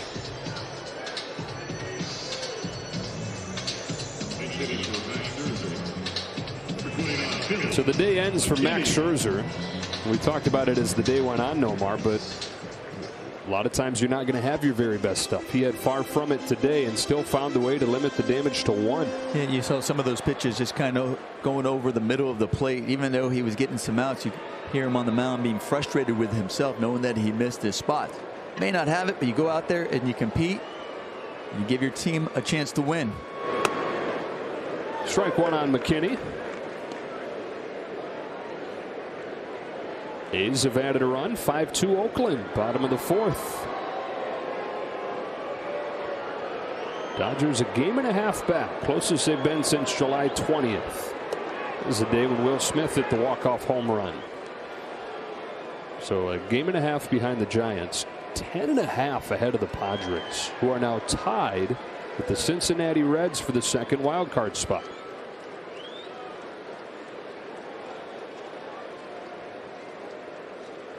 Oh, 2. Lofted to right. Conforto again. He's got it 2 out. You know, the Cardinals have climbed into the picture with a swoon for the Padres. Cardinals are within 3.5 of the second wild card, and even the Phillies are within 4. It's starting to look like it's going to be a little more interesting than we had thought. Here's Turner. Long season, my friend. That's why they call it a marathon. Early on. When we're talking, you're asking about, you know, players, are they scoreboard watching right about now? They're like, I'm like, nope, still a lot of baseball left. 1-0 on Trey Turner. Those other teams, they know they're in the hunt. They know they still got it. They said we still got to keep playing our game, taking care of your own business.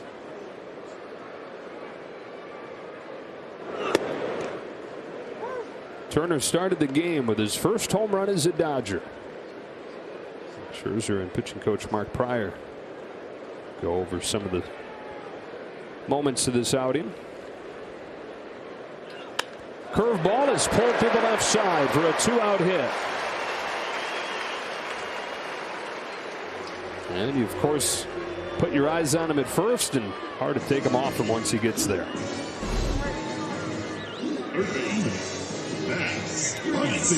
Big breaking ball. He recognizes it out of the hand. Able to keep enough back, put a great swing on it.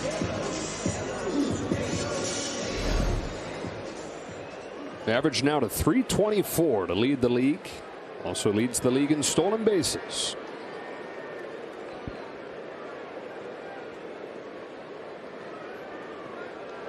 And Rich Hill knows that. It's the 5th time in the last 6 games Trey Turner has gotten 2 hits, 2+ hits.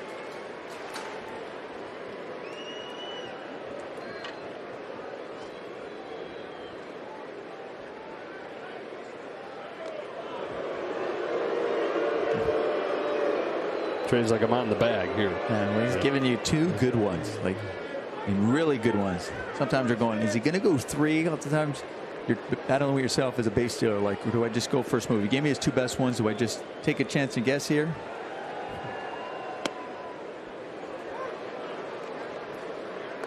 And it's not all speed, right? Base stealing. No. It's part of it. Part of it is the other stuff you're talking about. Recognizing that. Maybe there's a little tail you see in his delivery. Whether when he lifts that leg up, maybe there's a slight lean when he's coming over to first or when he's going home that you can pick up and recognize. And Rich Hill, see that little pause too. He has that too to make a decision whether he's going to come over or home, so he has that. Sometimes you, with his speed, Trey Turner, you can actually wait till after that pause. So you also are timing after the pause if I have enough time to still get to second base. Some tried delayed steal earlier in this series.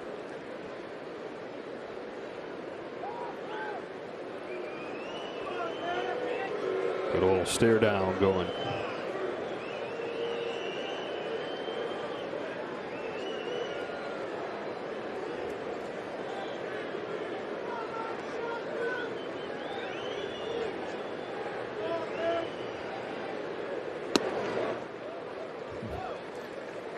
Watching Rich Hill's delivery and the pauses and the different looks he's given over there to first base. It's in his head. We talked about it. But even if it's 10%, it can mean a mistake, especially with a potent hitter like Max Muncy. On a 1-1, Muncy chases 1-2. Got Muncy to do that for strike 3 the last time he was up. One of the 2 strikeouts for Hill today.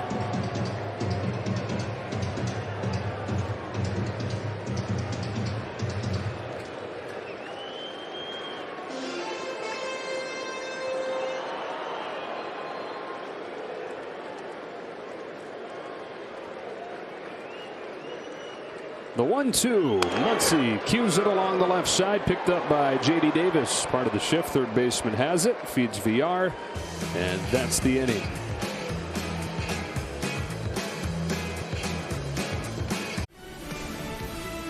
Dodger Baseball on Sportsnet LA is brought to you by Carl's Jr., the new sourdough star. Now at Carl's Jr., feed your happy.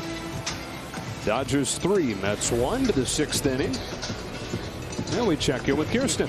Thanks, Joe. Tomorrow at the Ravine is Lakers Day, so the Dodgers and the Lakers are celebrating their 2020 World Championships. If you purchase a special ticket, not only will you get your ticket to the game, but you'll also receive this shirt that says 2020 World Champions. And make sure you come early because the newest Laker, Russell Westbrook, is throwing the first pitch, guys. All right, Kirsten, a nice play and a hot shot by Trey Turner. Flips it on to first, just in time to get Dominic Smith.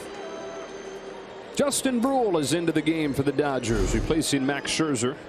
And he gets his first out on 1 pitch. Hard hit ball. Just a great play by Trey Turner.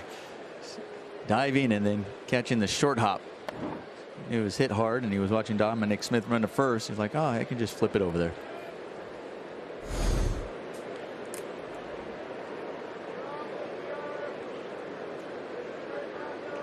Bottom 4 in the Mets lineup, which is part of the order here, combined 0 for 9 today. VR, switch hitter, bats right-handed for the first time this afternoon and takes a strike from Brule, who is back into the more traditional relief role. He's worked as the opener his last 2 times out, and effectively. Probably going, wait, I'm not starting? What's going on? Yeah, what's El Bencho? Yeah. He's put up nothing but zeros. That's what I was doing.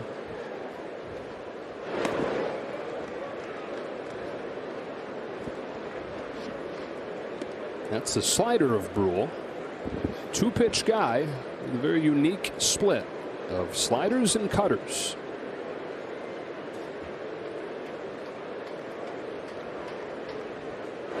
99% of the guys in the majors are going to have either a 4-seam or a 2-seam that are the foundation of what they do. Don't throw it as often as pitchers used to, but almost always it's at least part of the plan. 1-2 pitch. Cutter is poked through the right side for a base hit for VR. First hit of the series for him, and the Mets get the tying run up. Catcher Francisco. Wanted to get that one down and in. Wasn't able to get it down and in. That one over the middle of the plate. The key is just have your defense, like Rule, stepping off, looking at his defense, seeing where they're playing, knowing that even a ball kind of come back at him up the middle, you know, you have a infielder there. You don't have to snag it. You can let it go for a potential double play ball. The 8-hitter Francisco fouls off this one. You saw Blake Trinan warming. Not necessarily about what inning, it's what part of the order. And with the top of the order coming up, Dave Roberts getting him ready. Dodgers 3, Mets 1. Rule to Cisco with an 0-1 pitch. On the ground to first. Pujols steps on the bag, and it's a tag play. This is fun to watch. A double play. Unassisted for Albert. He just brings so much joy, doesn't he? It brings joy, wisdom, smart play, tagging first, and with the fake throw, and runs him down.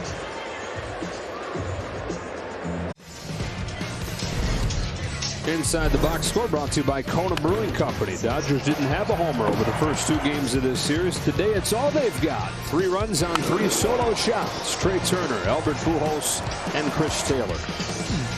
They brought out the power, bringing out the long ball. And now it's time to just produce a run. It's okay. Don't have to rely on the home run. If it comes, fantastic. Let's try to get some more insurance runs on the board. Albert Pujols, that unassisted double played at the top of this inning. He will now get pinch hit for with a right-hander on the mound. Miguel Castro. Matt Beatty goes up. Probably going, what, do you think I'm tired after that? It was a great play.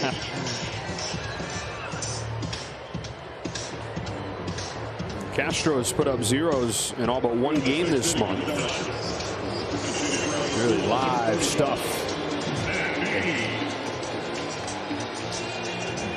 Yeah, his fastball is just averaging. It averages 98 miles an hour. And it's on you, too. He's 6'7". And his release point is like feeling like it's closer to your face. 99, but way outside ball 1 is taking another peek at that double play, and he's doing it with a smile on his face.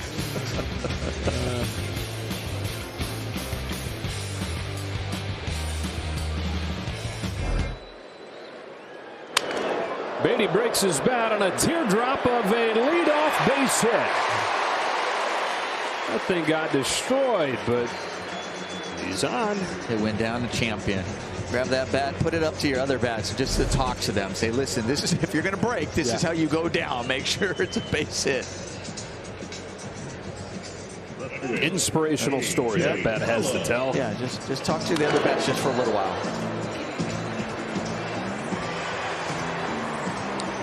It's funny, Matt Beatty was on the pregame show yesterday, and you know him and Albert Pujols, a lot of times it's a platoon within a game. When a lefty starts Pujols and then righty comes in, and Beatty just like that. And they said they were in Arizona when the trades went down and Trey Turner was added, and they're standing there in the dugout, and Pujols says to Beatty, man, Trey Turner added to all those names. They're looking up at the lineup on the scoreboard, and Albert says, we're only going to hit 8th once he gets here.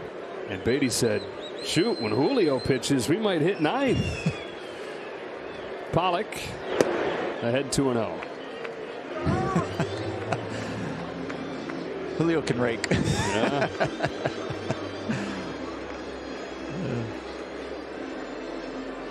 That's the impact he has. Albert Pujols is saying, I might hit 8th. If you get Trey Turner, I might hit 8. Yeah.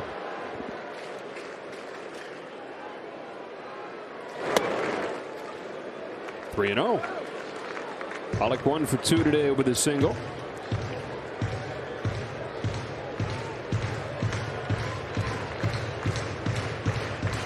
The walks have been an issue for a lot of the season for Castro, but he's not given one up in any of his last 8 games. There goes Beatty on a strike. He's got a stolen base.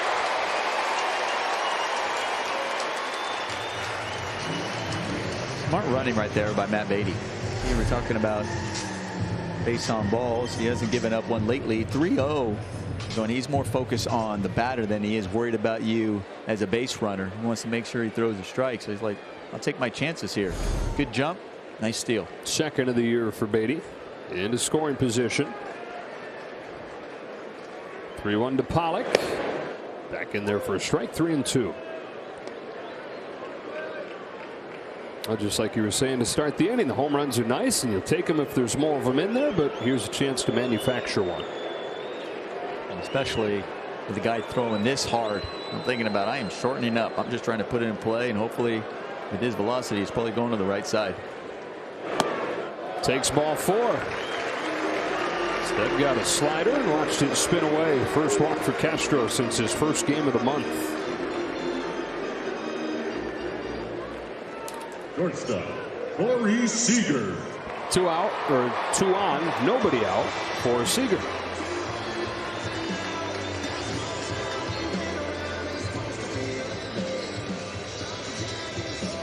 First time the Dodgers have put a runner in scoring position today.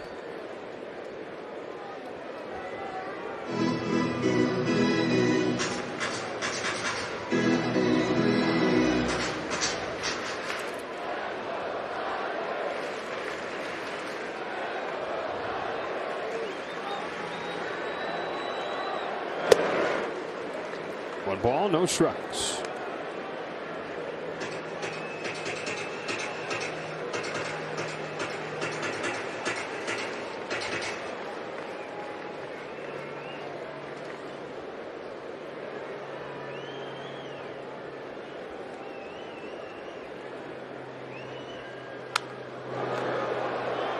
One ball, one strike.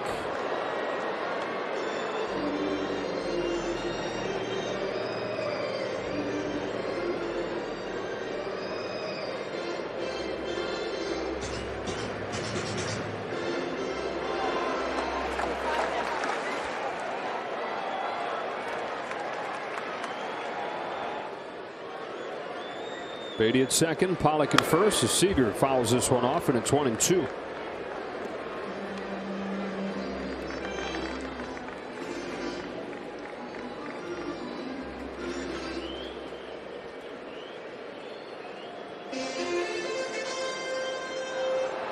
Two in the first, 1 in the fourth for the Dodgers.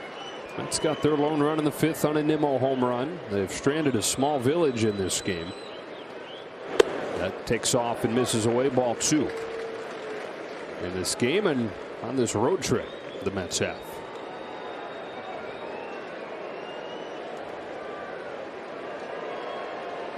Dodgers trying to move to 6-0 against him this season, looking for their 24th win out of the last 28 against New York. On a 2-2, Seager fouls it off, and we'll do it again.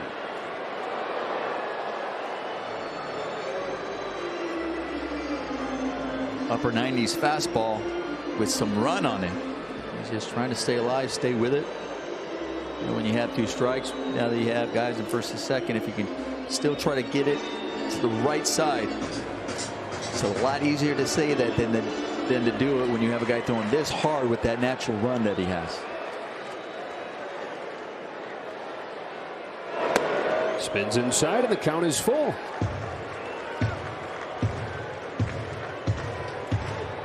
There are some lefties, if they're comfortable doing it, they know that's what they're trying to do is pull, and you have a guy who's the ball's going to run away. They get closer to the plate just a little bit. Let's see if they can get it over that right side. Payoff pitch, outside, ball 4. Bases loaded for the Dodgers here in the 6th.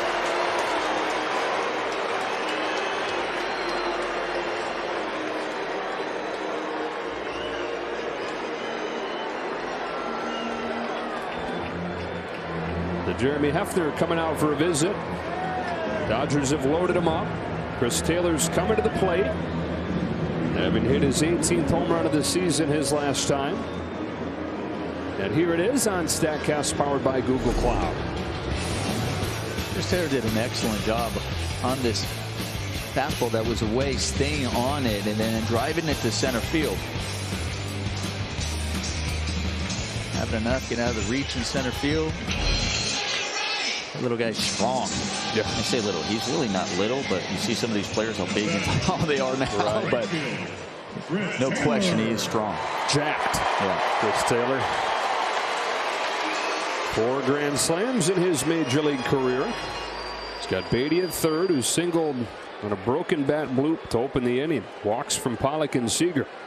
Chance for the Dodgers to get a little breathing room here. Infield comes in for the Mets. First one comes home, and a cutter to the corner for a strike.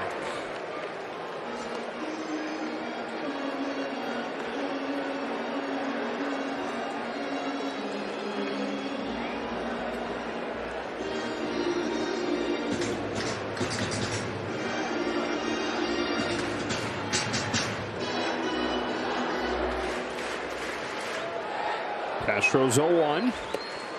0-2. Jerry's Familia.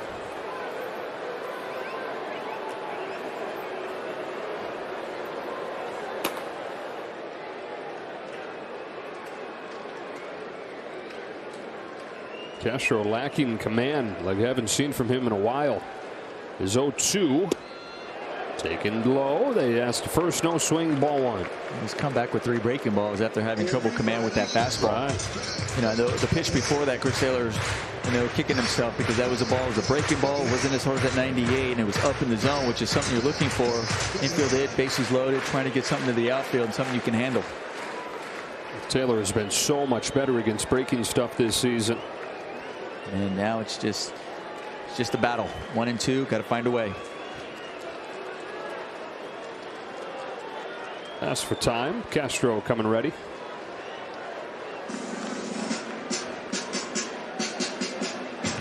A battle for the guy that had the ultimate battle in a game earlier this year. Doubled on the 14th pitch that he saw. Longest one this season for a Dodger.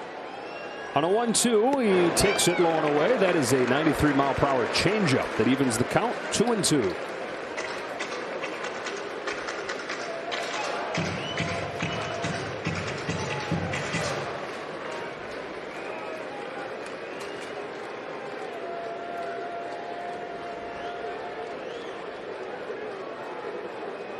Two pitch. Full count after he got ahead 0-2. He's thrown 20 pitches. He's still looking for the first out.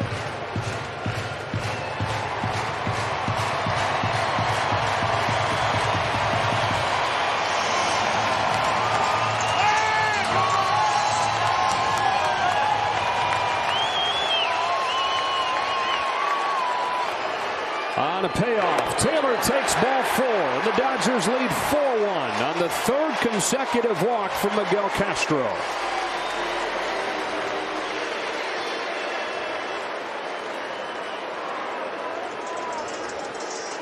Luis Rojas saying he just doesn't have it today. They're not walking anybody in his last 8 games. He walks 3 in a row here. Yeah, definitely didn't have it. And I'll tell you, good job by the Dodgers. Really being patient, taking those pitches. Say easy because he didn't have it, but he actually got in some count, got ahead of a couple of guys. And a guy throwing this hard, it's really to get easy as a hitter to get antsy and try to force it. Good job. Castro leaves. Familia comes in.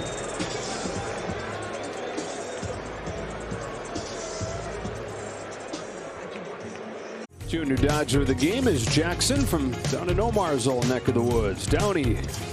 Favorite player is Trey Turner. You can join Junior Dodgers for a chance to be the Junior Dodger of the game. Visit Dodgers.com/JRDodgers. Downey, Bellflower, right next to each other. Sisters, they call themselves like sister cities. They do everything they do together with this high school in Bellflower. There is Familia here with the bases loaded. On to face Will Smith, who took Familia deep for the game-winning home run in the 10th inning on Friday night last weekend. Oh, they both remember that. Yeah, I don't have to have too long a memory for that. was the first of 3 that Smith hit that weekend. So they got 1 in the bank, but a chance for a whole lot more.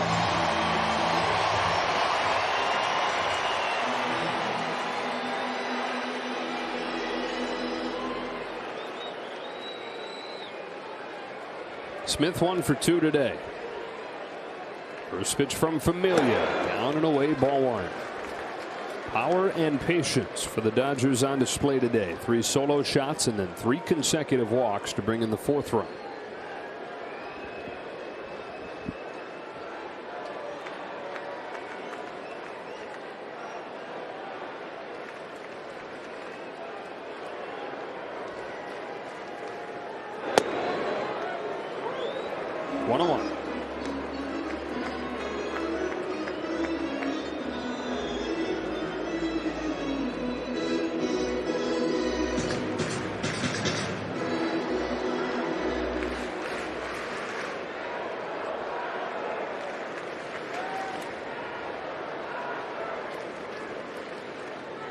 On this 1-1, that's outside ball 2 on Smith. Double barreled action down in the Dodger bullpen. It'll be Trinan if it stays here. If they gain a little cushion, Gratterall with a pinch hitter, and then the top of the order coming up for the Mets.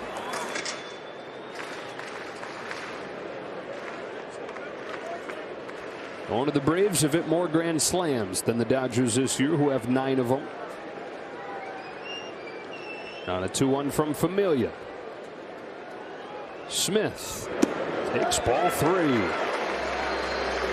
Different guy, but same story through 4 pitches.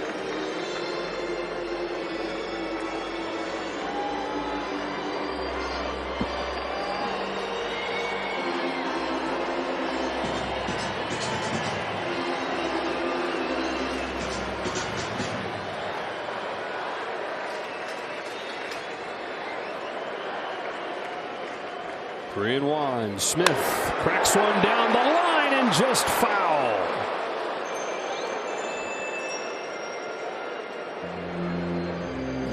Close. We're going to see how close this was. How close was it to the umpire? That's why the umpire's standing right on the line so he can, one, get out of the way, but also recognize of where it's coming at him that he knows it's going to be foul.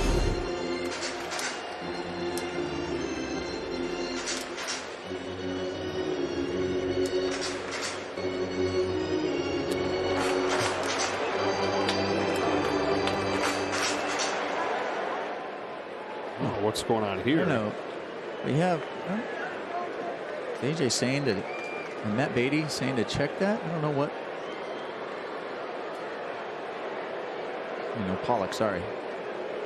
Beatty had already scored.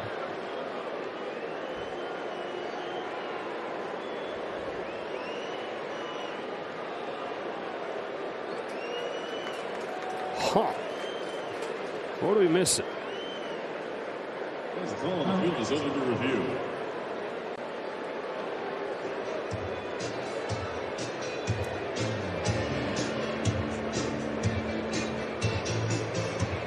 What Pollock may have seen, but the one angle that we saw, it looked like it was clearly foul. Right.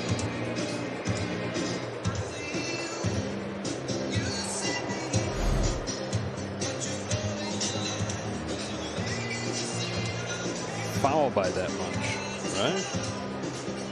I'm thinking he's saying. So what are the?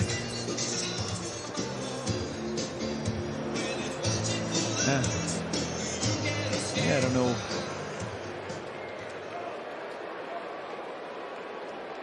And we're gonna have another look. He gets out of the way. Umpire's watching that. Yeah, he definitely. It was foul.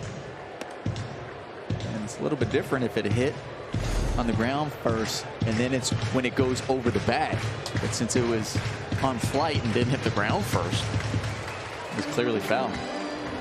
Now they had a look. I don't know. All right. All righty. 3-2 on Will Smith.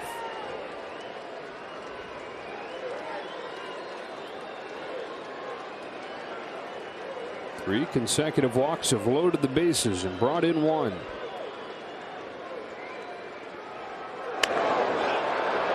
On the infield. infield fly. Jeff McNeil will make the catch. So Smith is the first out.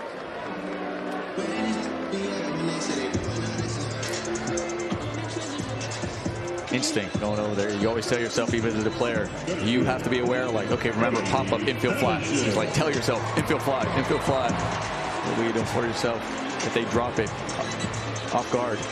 Before every pitch, right? You're going over the situation, whatever it may be.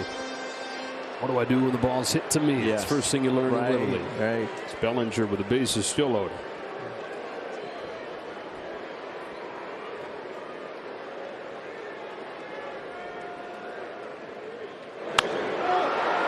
Back spinning fly to right. Conforto has a good arm that's not very deep. He's got it. Pollock will draw the throw. And nobody moves.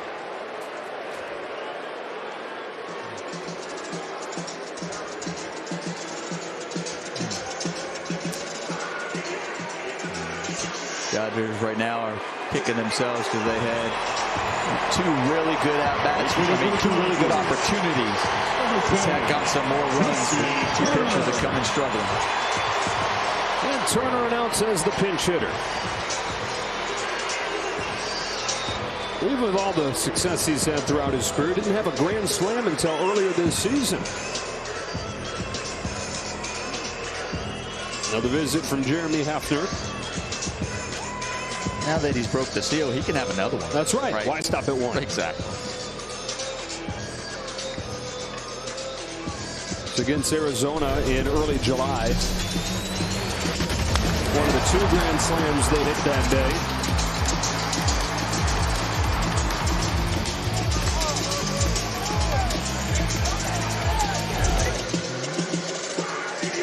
Dodgers won that game 22-1.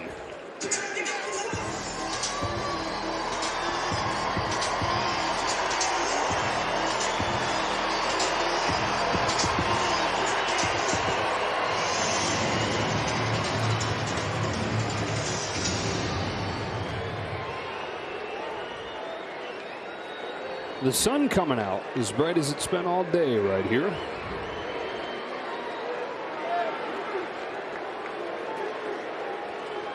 Dodgers 4, Mets 1. Bases loaded, 2 away. Familia to Turner with ball 1.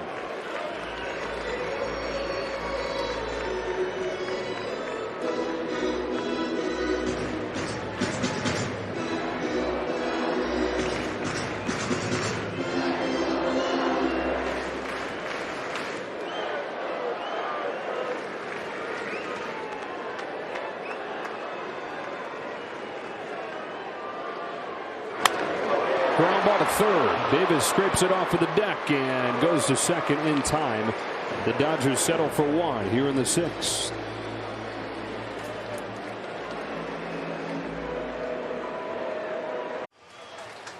Fans, head to the Dodger game early on Sunday, August 29th for Viva Los Dodgers, presented by Coca-Cola and Spectrum. This family-friendly pregame fiesta occurs 2 hours prior to the game and now takes place in the newly renovated Centerfield Plaza. Enjoy music, entertainment, special appearances, and fun activities. Entry is free with a game ticket. For more information, visit Dodgers.com/Viva.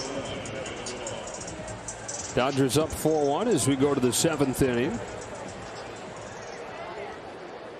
Max Muncy has flipped over to first base, and Justin Turner in the game at third after pinch hitting. And Blake Trinan, who has not given up an earned run in nearly 2 months. Kevin Pillar pinch hitting to open the inning, fouls it off, strike 1. Trinan's last outing struck out the side for the save on Thursday night.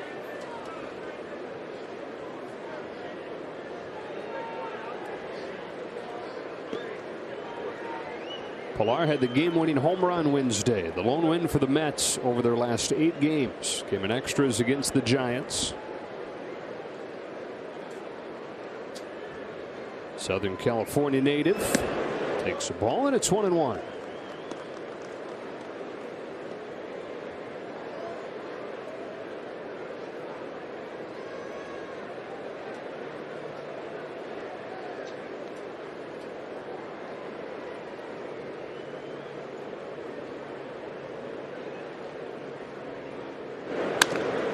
On the ground to third, Justin Turner, fresh into the game, gets involved, and Pillar's the first out.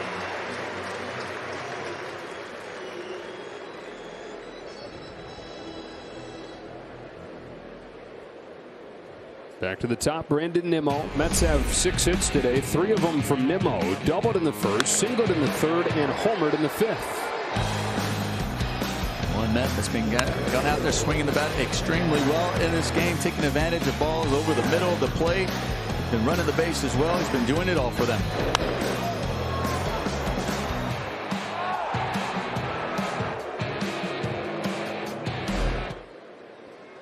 Home run was just his 4th of the year. It's out of the way of a first pitch slider. Use speed, just averaging on base, and a lot of speed. But he's had some pop over the years. He's always been tall and skinny, kind of gangly. His dad used to describe him as a frog with pants on. Frog with pants on. I guess that's gangly. Everybody thinking that in their head, yeah. picturing it right, like frogs with pants on.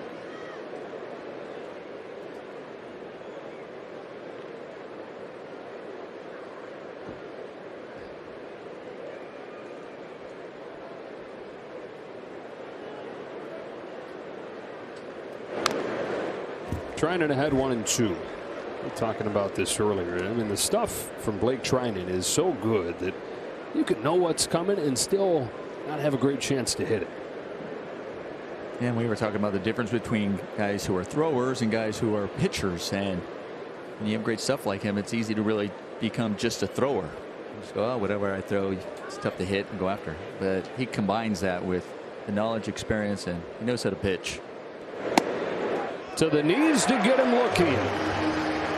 2 up, 2 down for Treinen.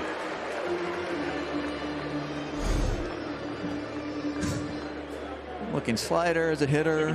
Got to be aware of that. He's thrown a few of those. I know he throws hard, but then he's just gonna paint the corner, the bottom part of the zone, just right there, just low.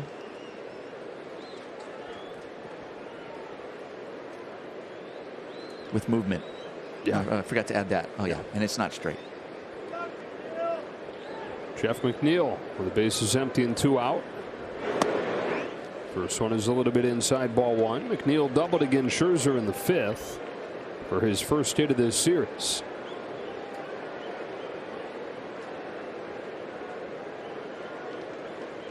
Former Long Beach State player.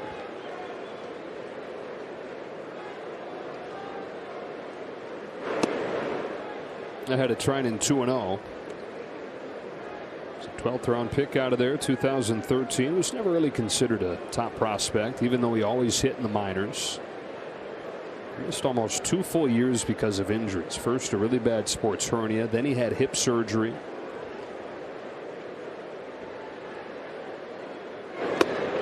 Three 3-0. Comes back from the hip surgery.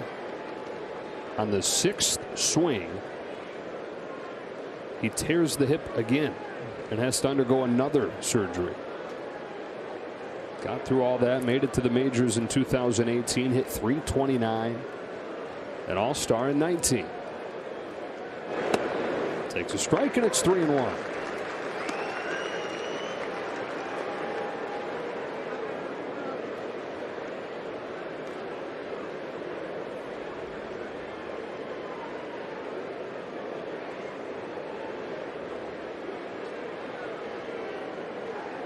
'29-year-old Jeff McNeil waits on this 3-1 from Treinen. It's at the top of the zone and it's full.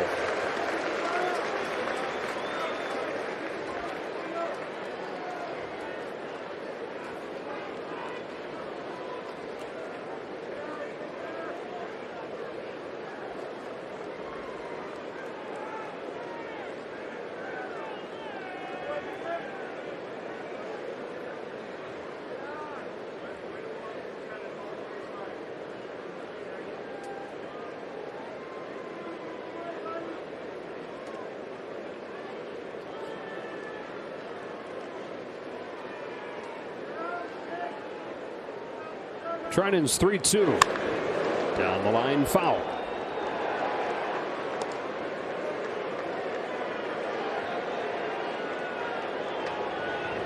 Through his 6 innings in Oakland. Blake's whole team, the A's, leading the Giants 5-2. Dodgers with a chance to get to within a half game of San Francisco today. Trailed by 5 about 2 weeks ago. 3-2 again. Takes this one down and in, ball 4 and a 2-out walk.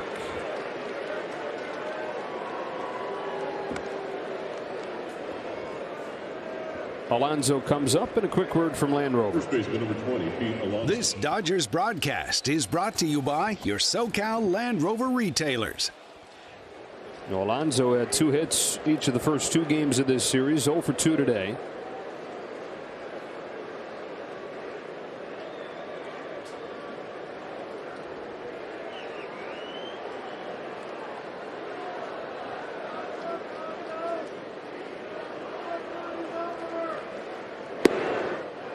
You would say power against power with these 2 guys, but neither one a one-trick pony.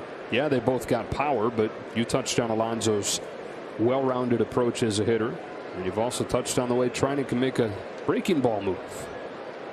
Yeah, and we just saw on that last at bat, even when you get a full count with the power that Trinan had, he doesn't come with your fastball. You can't assume, oh, that's his go-to pitch. Falls behind 2-0.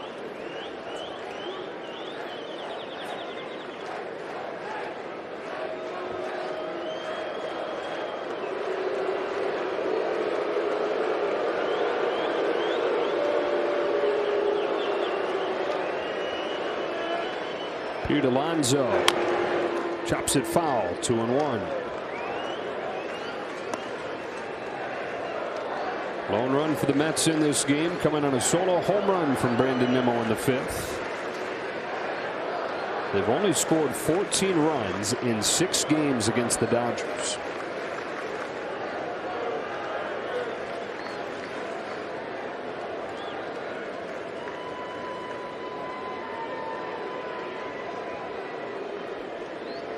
Two balls, 1 strike. Here comes Trinan.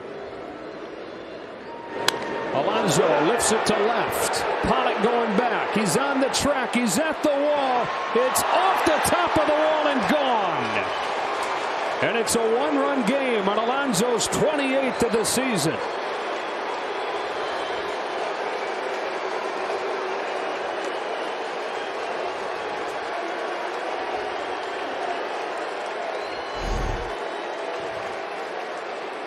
Gets it off just the end of his bat a little bit. We talk about how strong Alonso is. He gets it up in the air, and it's carrying. And I thought A.J. Pollock was going to have a beat on this one.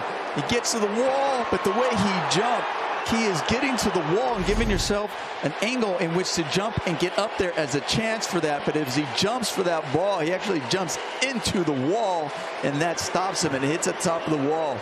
He's going to go back and look at that. It says, oh my goodness. I could have had a chance at that one. I just took a better angle as far as my leap was concerned to just give it a go. First earned runs allowed by Trinan since June 23rd in San Diego. And now Conforto in a 1-run game takes ball 1.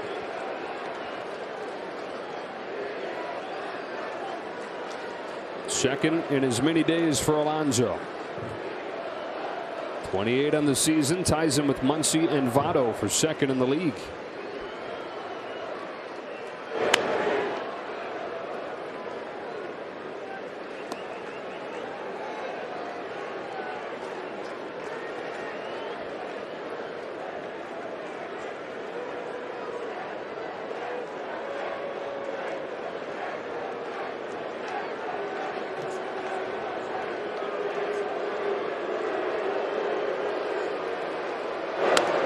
And on Conforto, 1-2. It's another tight game for the Dodgers. They won a 3-2 game yesterday. And after having issues in close games all season, that was their 5th straight win in a 1-run game. Trying to get it done again in a nail biter here, with the Mets getting within 1 in the home run from Alonso. Trinan's 1-2 to Conforto. Fastball missed his spot, but induced a pop-up. Seager runs it down, and that's the inning. 2 out, 2-run home run Pete Alonso, and we stretch in a 4-3 game.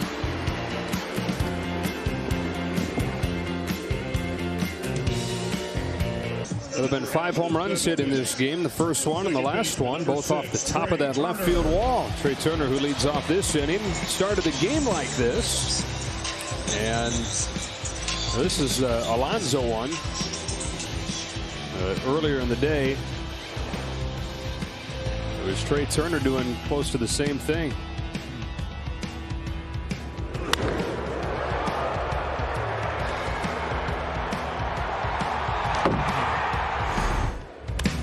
He grounds one into center field on the first pitch of the 7th.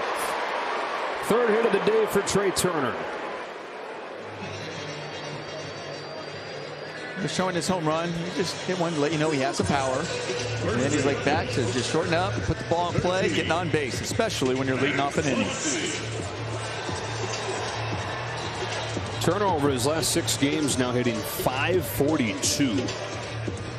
And that is going to do it for Familia. Rojas comes out and gets him. The left-handed batting Max Muncy coming up, and Aaron Loop is ready to go in the Mets pen. 4-3 game, bottom 7.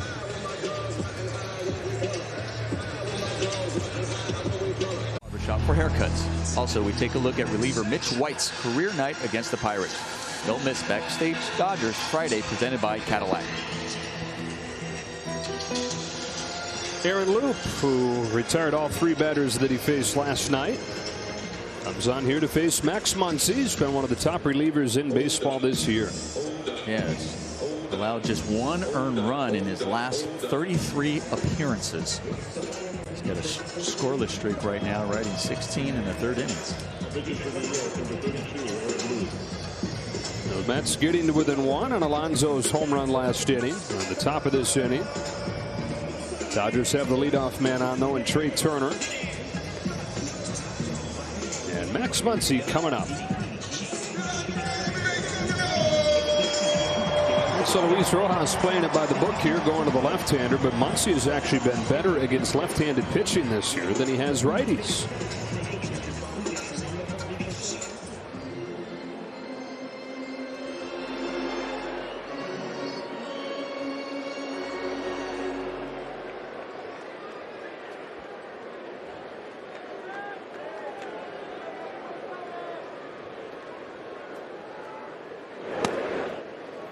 First one is low.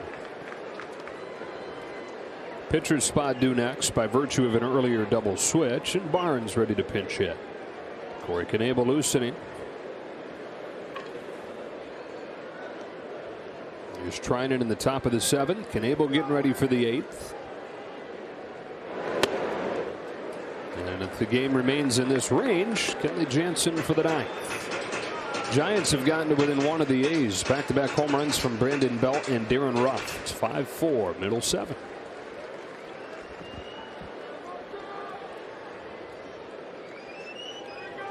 On a 2-0, Muncy.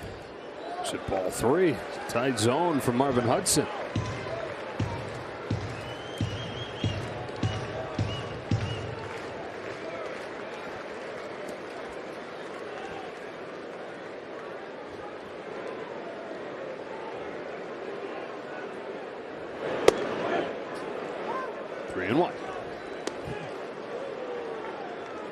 Max Muncy. We know he has the green light, and I was like, oh, this is a good one to let it go. Yeah.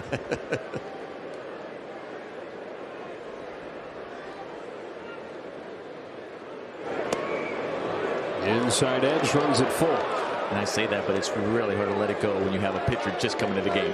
You want to make sure he's finding the zone first. And then just catches the corner, too.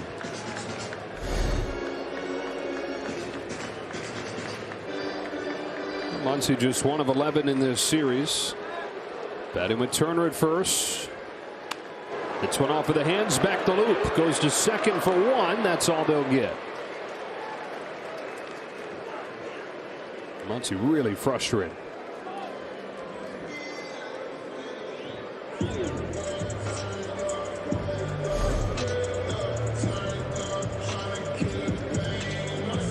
Job by Loop fielding that ball.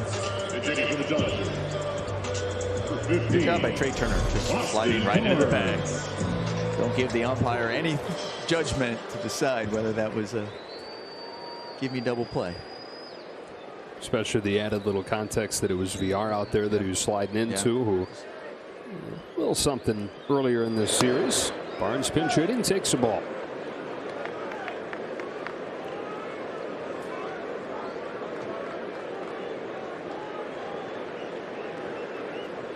Barnes really good as a pinch hitter this year. Swats one the other way. Hangs up for Conforto. Throw back to first. Makes it a close play, but Muncie's safe. 2 out. Like I said, Barnes has been doing well as a pinch hitter, and that was a really good swing. That was just unlucky. Just hit it right at the right fielder. Hits this one hard. Muncie thought, oh, maybe he's going to get away from him right off the bat at first. And gets off a little too far. Nice effort out there.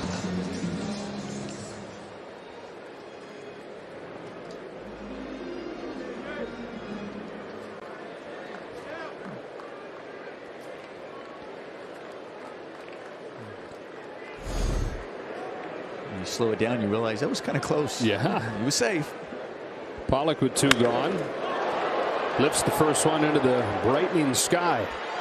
Conforto's got it spotted, makes the catch, and ends the 7th. 4-3 game to the 8th at Dodger Stadium.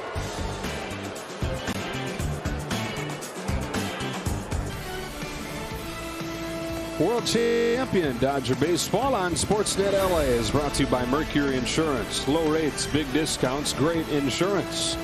And by Nissan. Choose Nissan today for great offers on our most exciting lineup ever. Shop NissanUSA.com. The Nissan calendar. One more game on this homestand. 1 o'clock tomorrow. David Price for the Dodgers. Marcus Stroman for the Mets. And then it's down to San Diego to take on the Padres. First of 3 starts on Tuesday. For the 8th, it's Corey Knebel, who has pitched in 5 games since his few months on the injured list with a lat injury, and he's not given up a run yet. Includes his last outing, worked as an opener.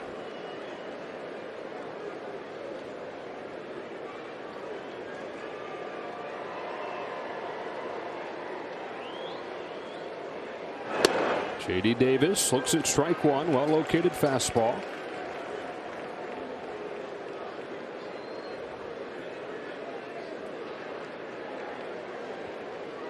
After Davis, the pitcher's spot, and then VR.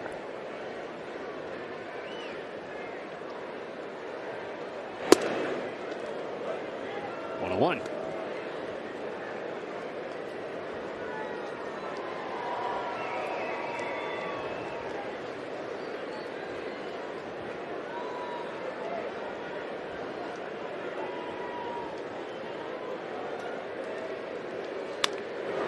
Bouncing ball towards the middle. Seager's there.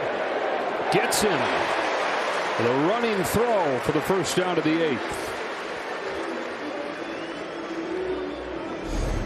Really good job by Corey Seager, ranging to his left, getting the play, but also just recognizing I just got to get it over there. He wasn't trying to throw it. He was on the fly, utilizing the bounce, a long bounce, easy hop for your first baseman.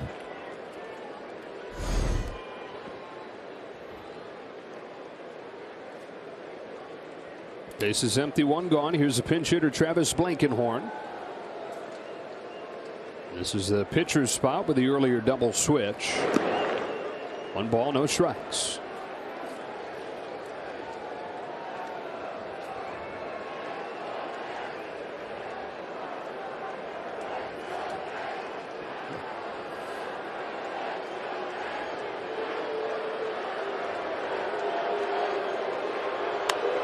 Ground ball to it, drawn in and moved over Turner. That thing got on him in a hurry, and he still made the play. Fantastic hands from Justin Turner.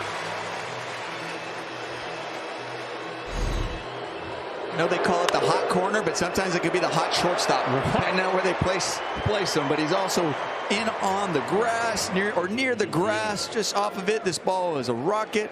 Still the same reactions that he has over at third base. Great play, gathers himself. Easy throw to first. 105 miles per hour. And he made it look easy. 2 up, 2 down for Knebel here in the 8th inning. Jonathan VR comes up. Home runs have accounted for 6 of the 7 runs in this game, and VR's got home run power. Muscles one into right center field to extend this inning. 0 for his first 8 in this series, 2 for his last 2.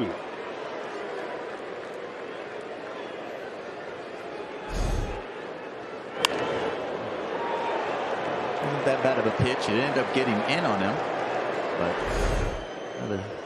is strong enough to get to the outfield.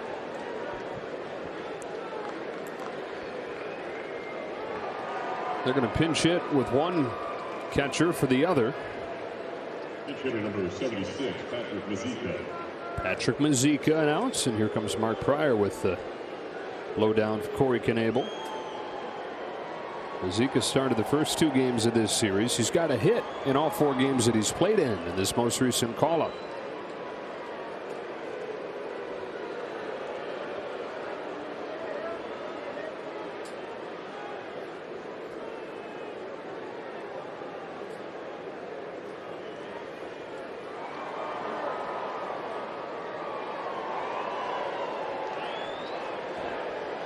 Both catchers left-handed hitters. Neither one a big hitter. Neither one has been here that much. So Luis Rojas splitting hairs here, going for Mazika over Cisco. Tying run at first. Go ahead run at the plate. 2 gone in the 8th inning. VR has good speed, and Knebel checks on him.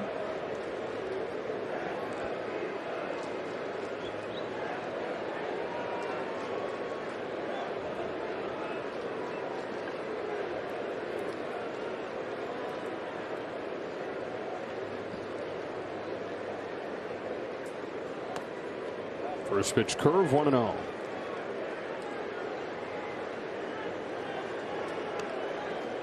The Mets with just 1 position player left. It's Brandon Drury.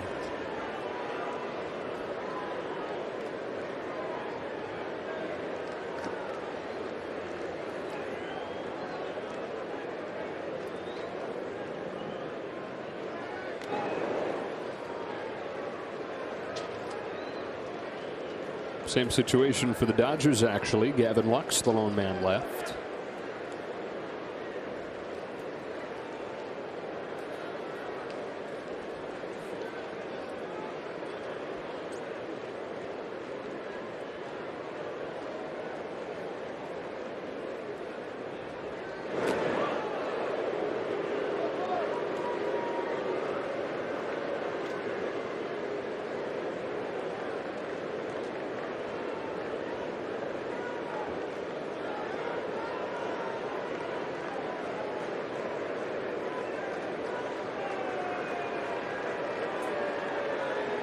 Good lead, not running. Popped up. And a souvenir. 1 ball, 1 strike. I saw that ball go up, and I see Max Muncy, I see Knebel, and I see Will Smith going for it. I was a bit nervous of where that ball was going, only because it's going near the on-deck circle. And when you go to the on-deck circle, you still have some of the weighted bats. You still have some of the donuts. It's just dangerous when players are going over there. You have all that to trip on. You're right. Knebel was. He was going over there. It's like a sprinter out of the blocks. Yep. Everybody. VR at first after the 2-out single. Been a few throws over there from Corey Knebel. Checking on a guy who stole 62 bases to lead the majors a few years back in Milwaukee.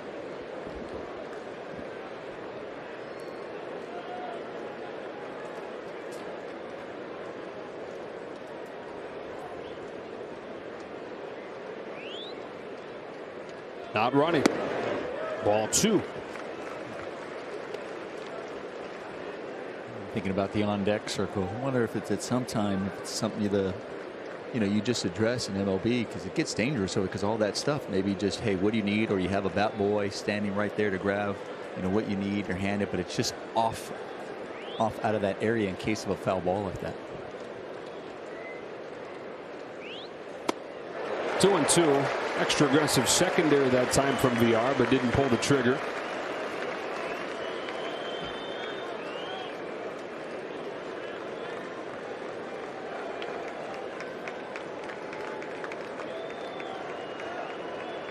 One-run lead for the Dodgers. 2 out, 8th inning. Knebel to a pinch hitting Mazeika with a 2-2 pitch. This time he does go. Swing and a miss. Strike 3. And the inning is over. We go to the bottom of the 8th. The Dodgers 4, the Mets 3.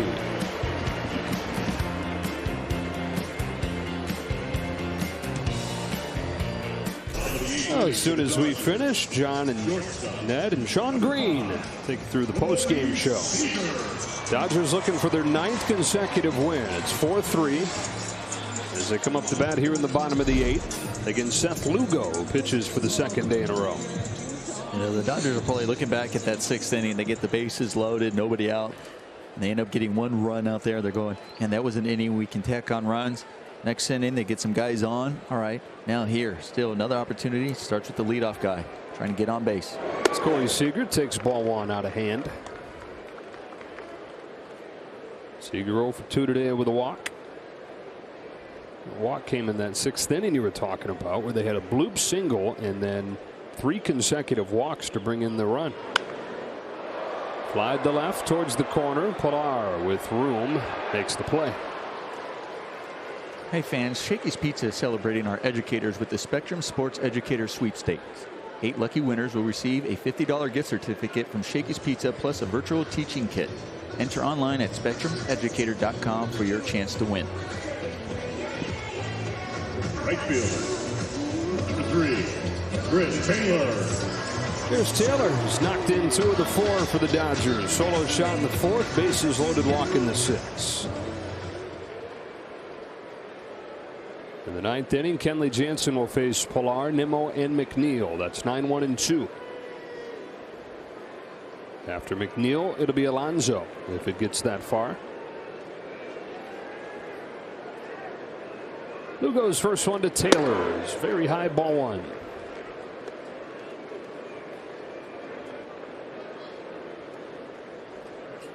Lugo worked a 1-2-3 inning yesterday. Needed just 8 pitches to do that. Ball and a strike on Taylor.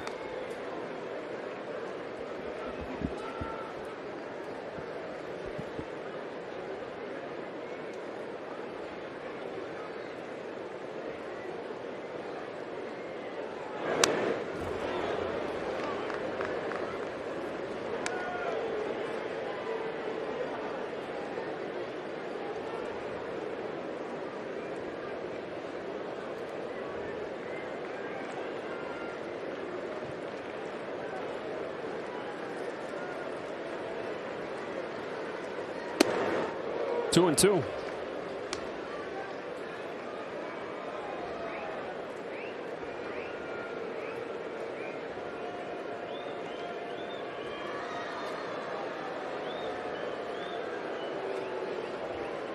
Lugo deals and Taylor swings and misses.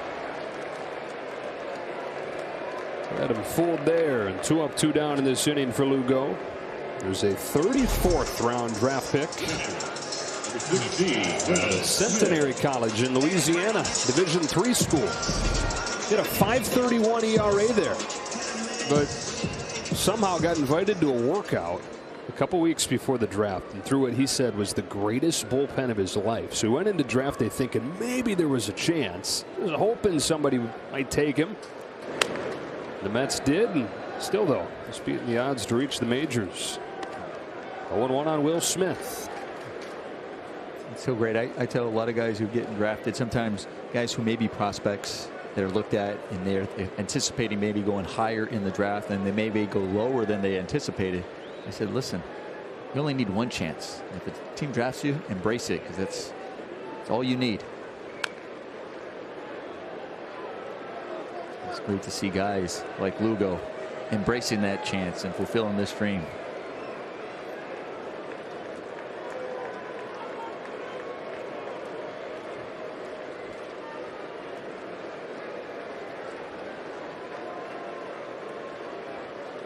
Lugo now in his 6th big league season.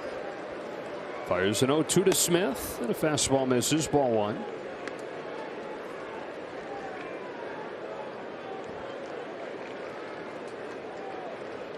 Years old, originally from Bossier City, Louisiana. Here's his 1-2. Smith swings through it. That's the inning. All right, time to fasten those seatbelts again to the 9th inning. Kenley Jansen coming on with 9-1 and 2 coming up.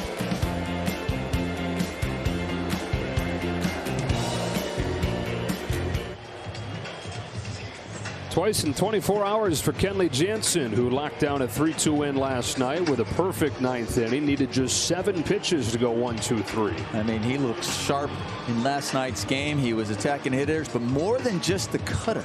He was really bringing that breaking ball, which oftentimes just gets him right mechanically so he can utilize the cutter. Let's see what he continues that trend today. Not going to be easy. Pilar, Nimmo, and McNeil coming up for the Mets. It was Kevin Pilar that saved the day in the lone win for them over their last 8 games. The 12th inning against the Giants on Wednesday.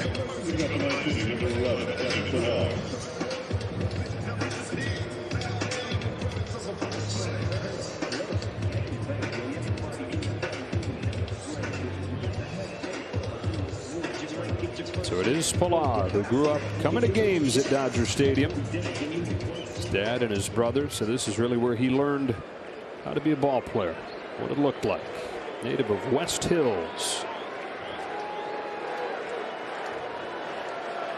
Leading off the 9th inning in a 4-3 game. Dodgers looking for their 9th win in a row. Jansen's first pitch of the 9th is right there, strike 1.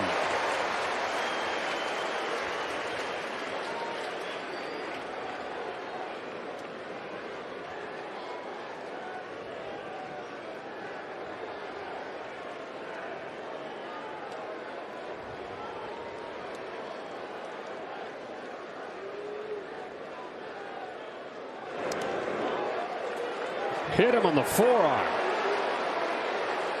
They're going to ask the first to see if there was an attempt at a swing there. Still no check. Now they ask a no swing, and the leadoff man is on.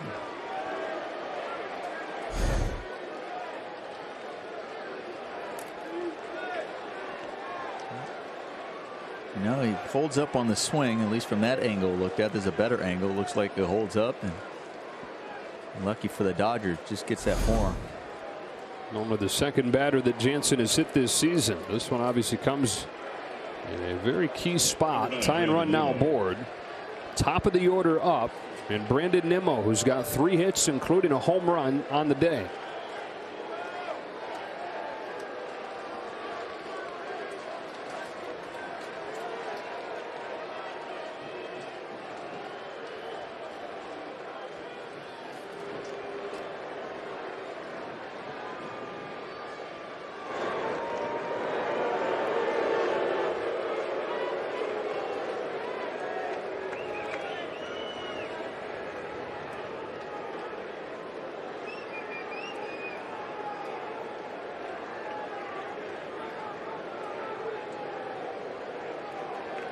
Pilar can run. Quite the base stealer he was early on in his career in Toronto. Takes his lead from first as Jansen gets ready. And deals to Nimmo. Strike 1.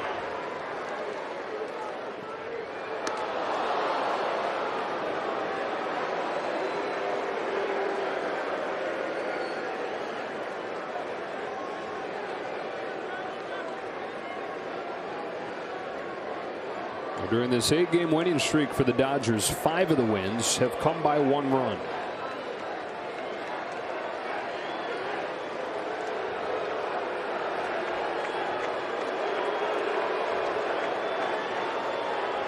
Four 3 in the 9th. Jansen to Nimmo with an 0-1. The dip's low, ball 1.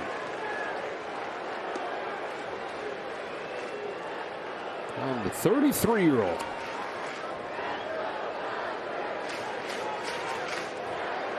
Lifetime Dodger. 11th season in the majors, 17th season with the organization. In the final year of his contract that he signed before 17.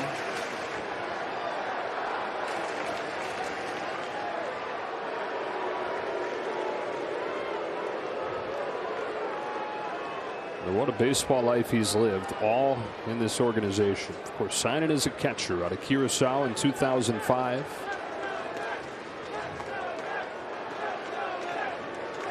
Couldn't hit, gave pitching a try in 09.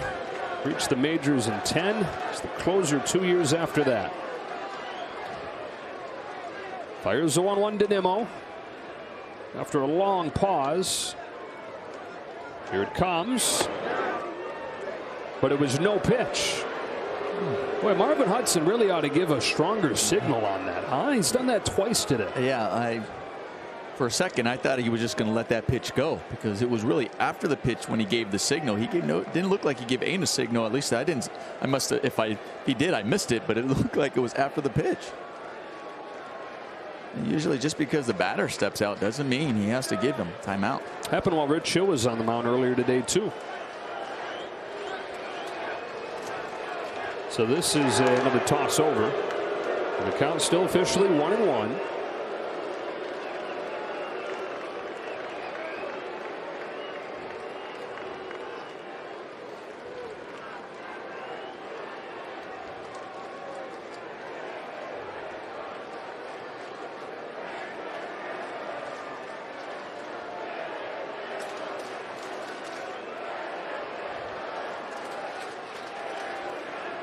Jansen deals, and Nimmo cracks one in the air to left center.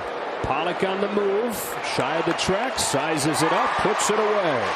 Pilar tagging, headed to second. It's over Turner's glove.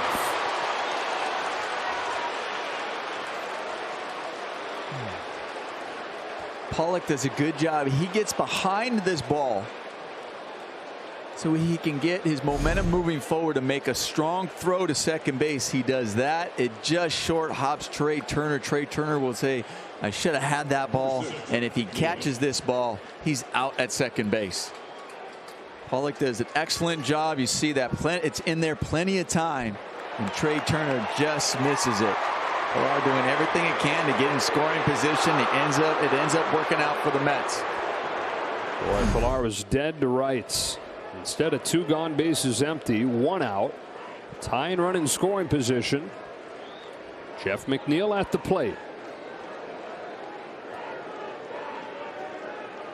Pilar trying to change this game with his speed the same way we've seen Trey Turner change a couple on this homestand.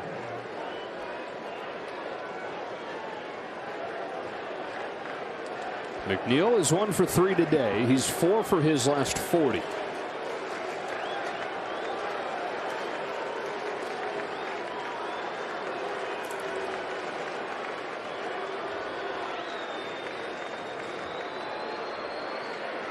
Tying run at second. 1 gone in the 9th. Jansen deals. Strike 1.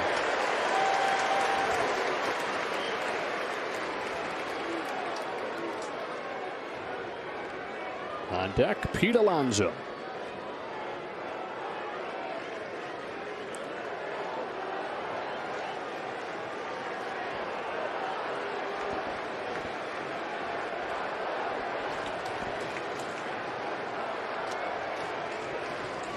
The 0-1. Strike 2.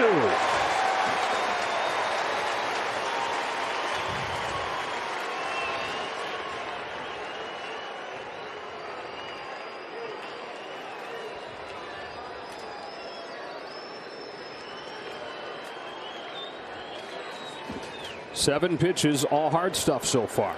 Yet to see that breaking pitch.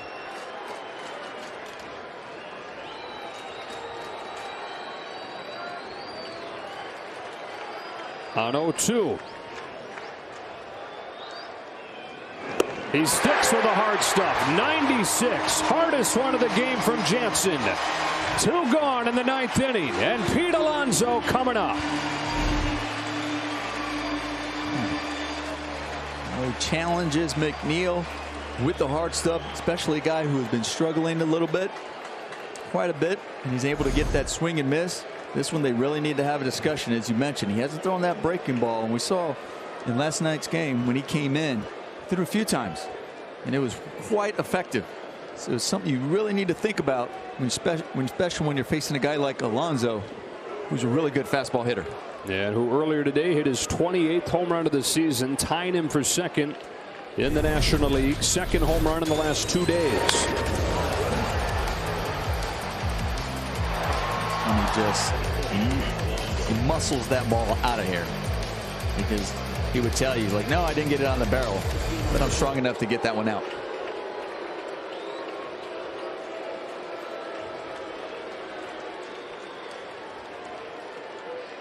The ninth inning loaded with drama here. The Mets drawing to within 1 on that home run from Alonso. Getting the leadoff man on when Jansen hit him. Pilar takes second on the fly out. And now it's up to Alonso.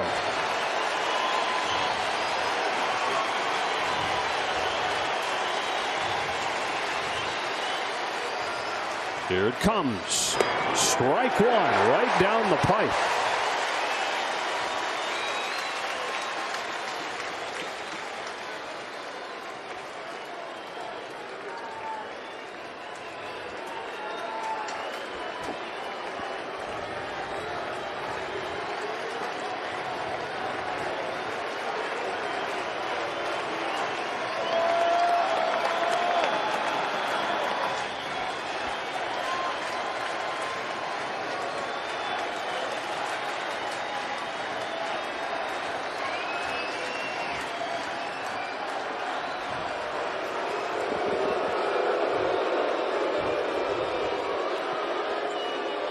Jansen and Smith having a hard time getting lined up here. Judging by that look on Smith's face. Albert can hardly watch. That's all of us.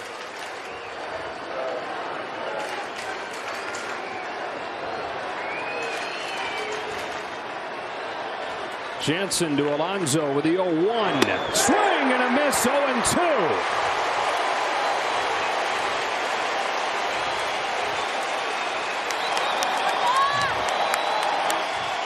Good job climbing the ladder. Remember, he still has that breaking ball in his back pocket, especially a guy who's a good fastball hitter.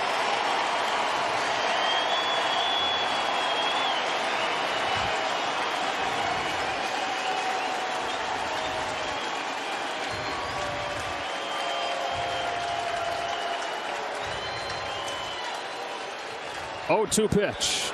He threw it and he took it.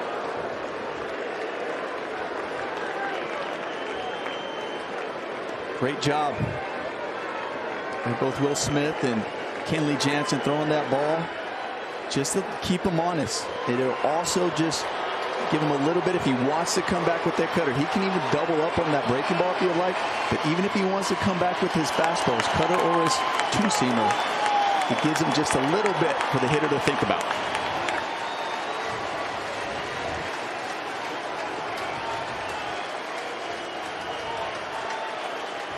One ball and 2 strikes on Pete Alonso.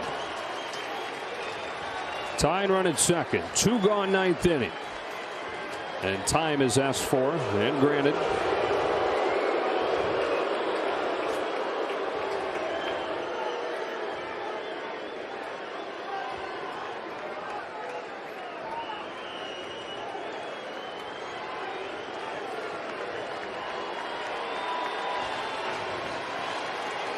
Top hitter in this lineup waits on a 1-2 pitch with a tying run at second. Here it comes. He went around. Jansen slams the door. Striking out Pete Alonso and putting the finishing touches on the 9th consecutive win. It wasn't easy, but the Dodgers did a great job finding the way. Bullpen coming in, been doing a solid job like they've done all year. Kenley Jansen closing that one out. Good win all around. Meanwhile, in Oakland, Giants are down 5-4 and down to their last 2 outs. If Oakland can hold on there, the deficit in the division would be down to a half a game. Dodgers are now 4-0 and Max Scherzer starts since he came over from the Nationals. Trey Turner, who was part of that deal, hit his first home run in the Dodger uniform. One of 3 solo shots on the day for the Dodgers, who have won 9 straight and 13 of their last 14 as they continue to charge back in the West.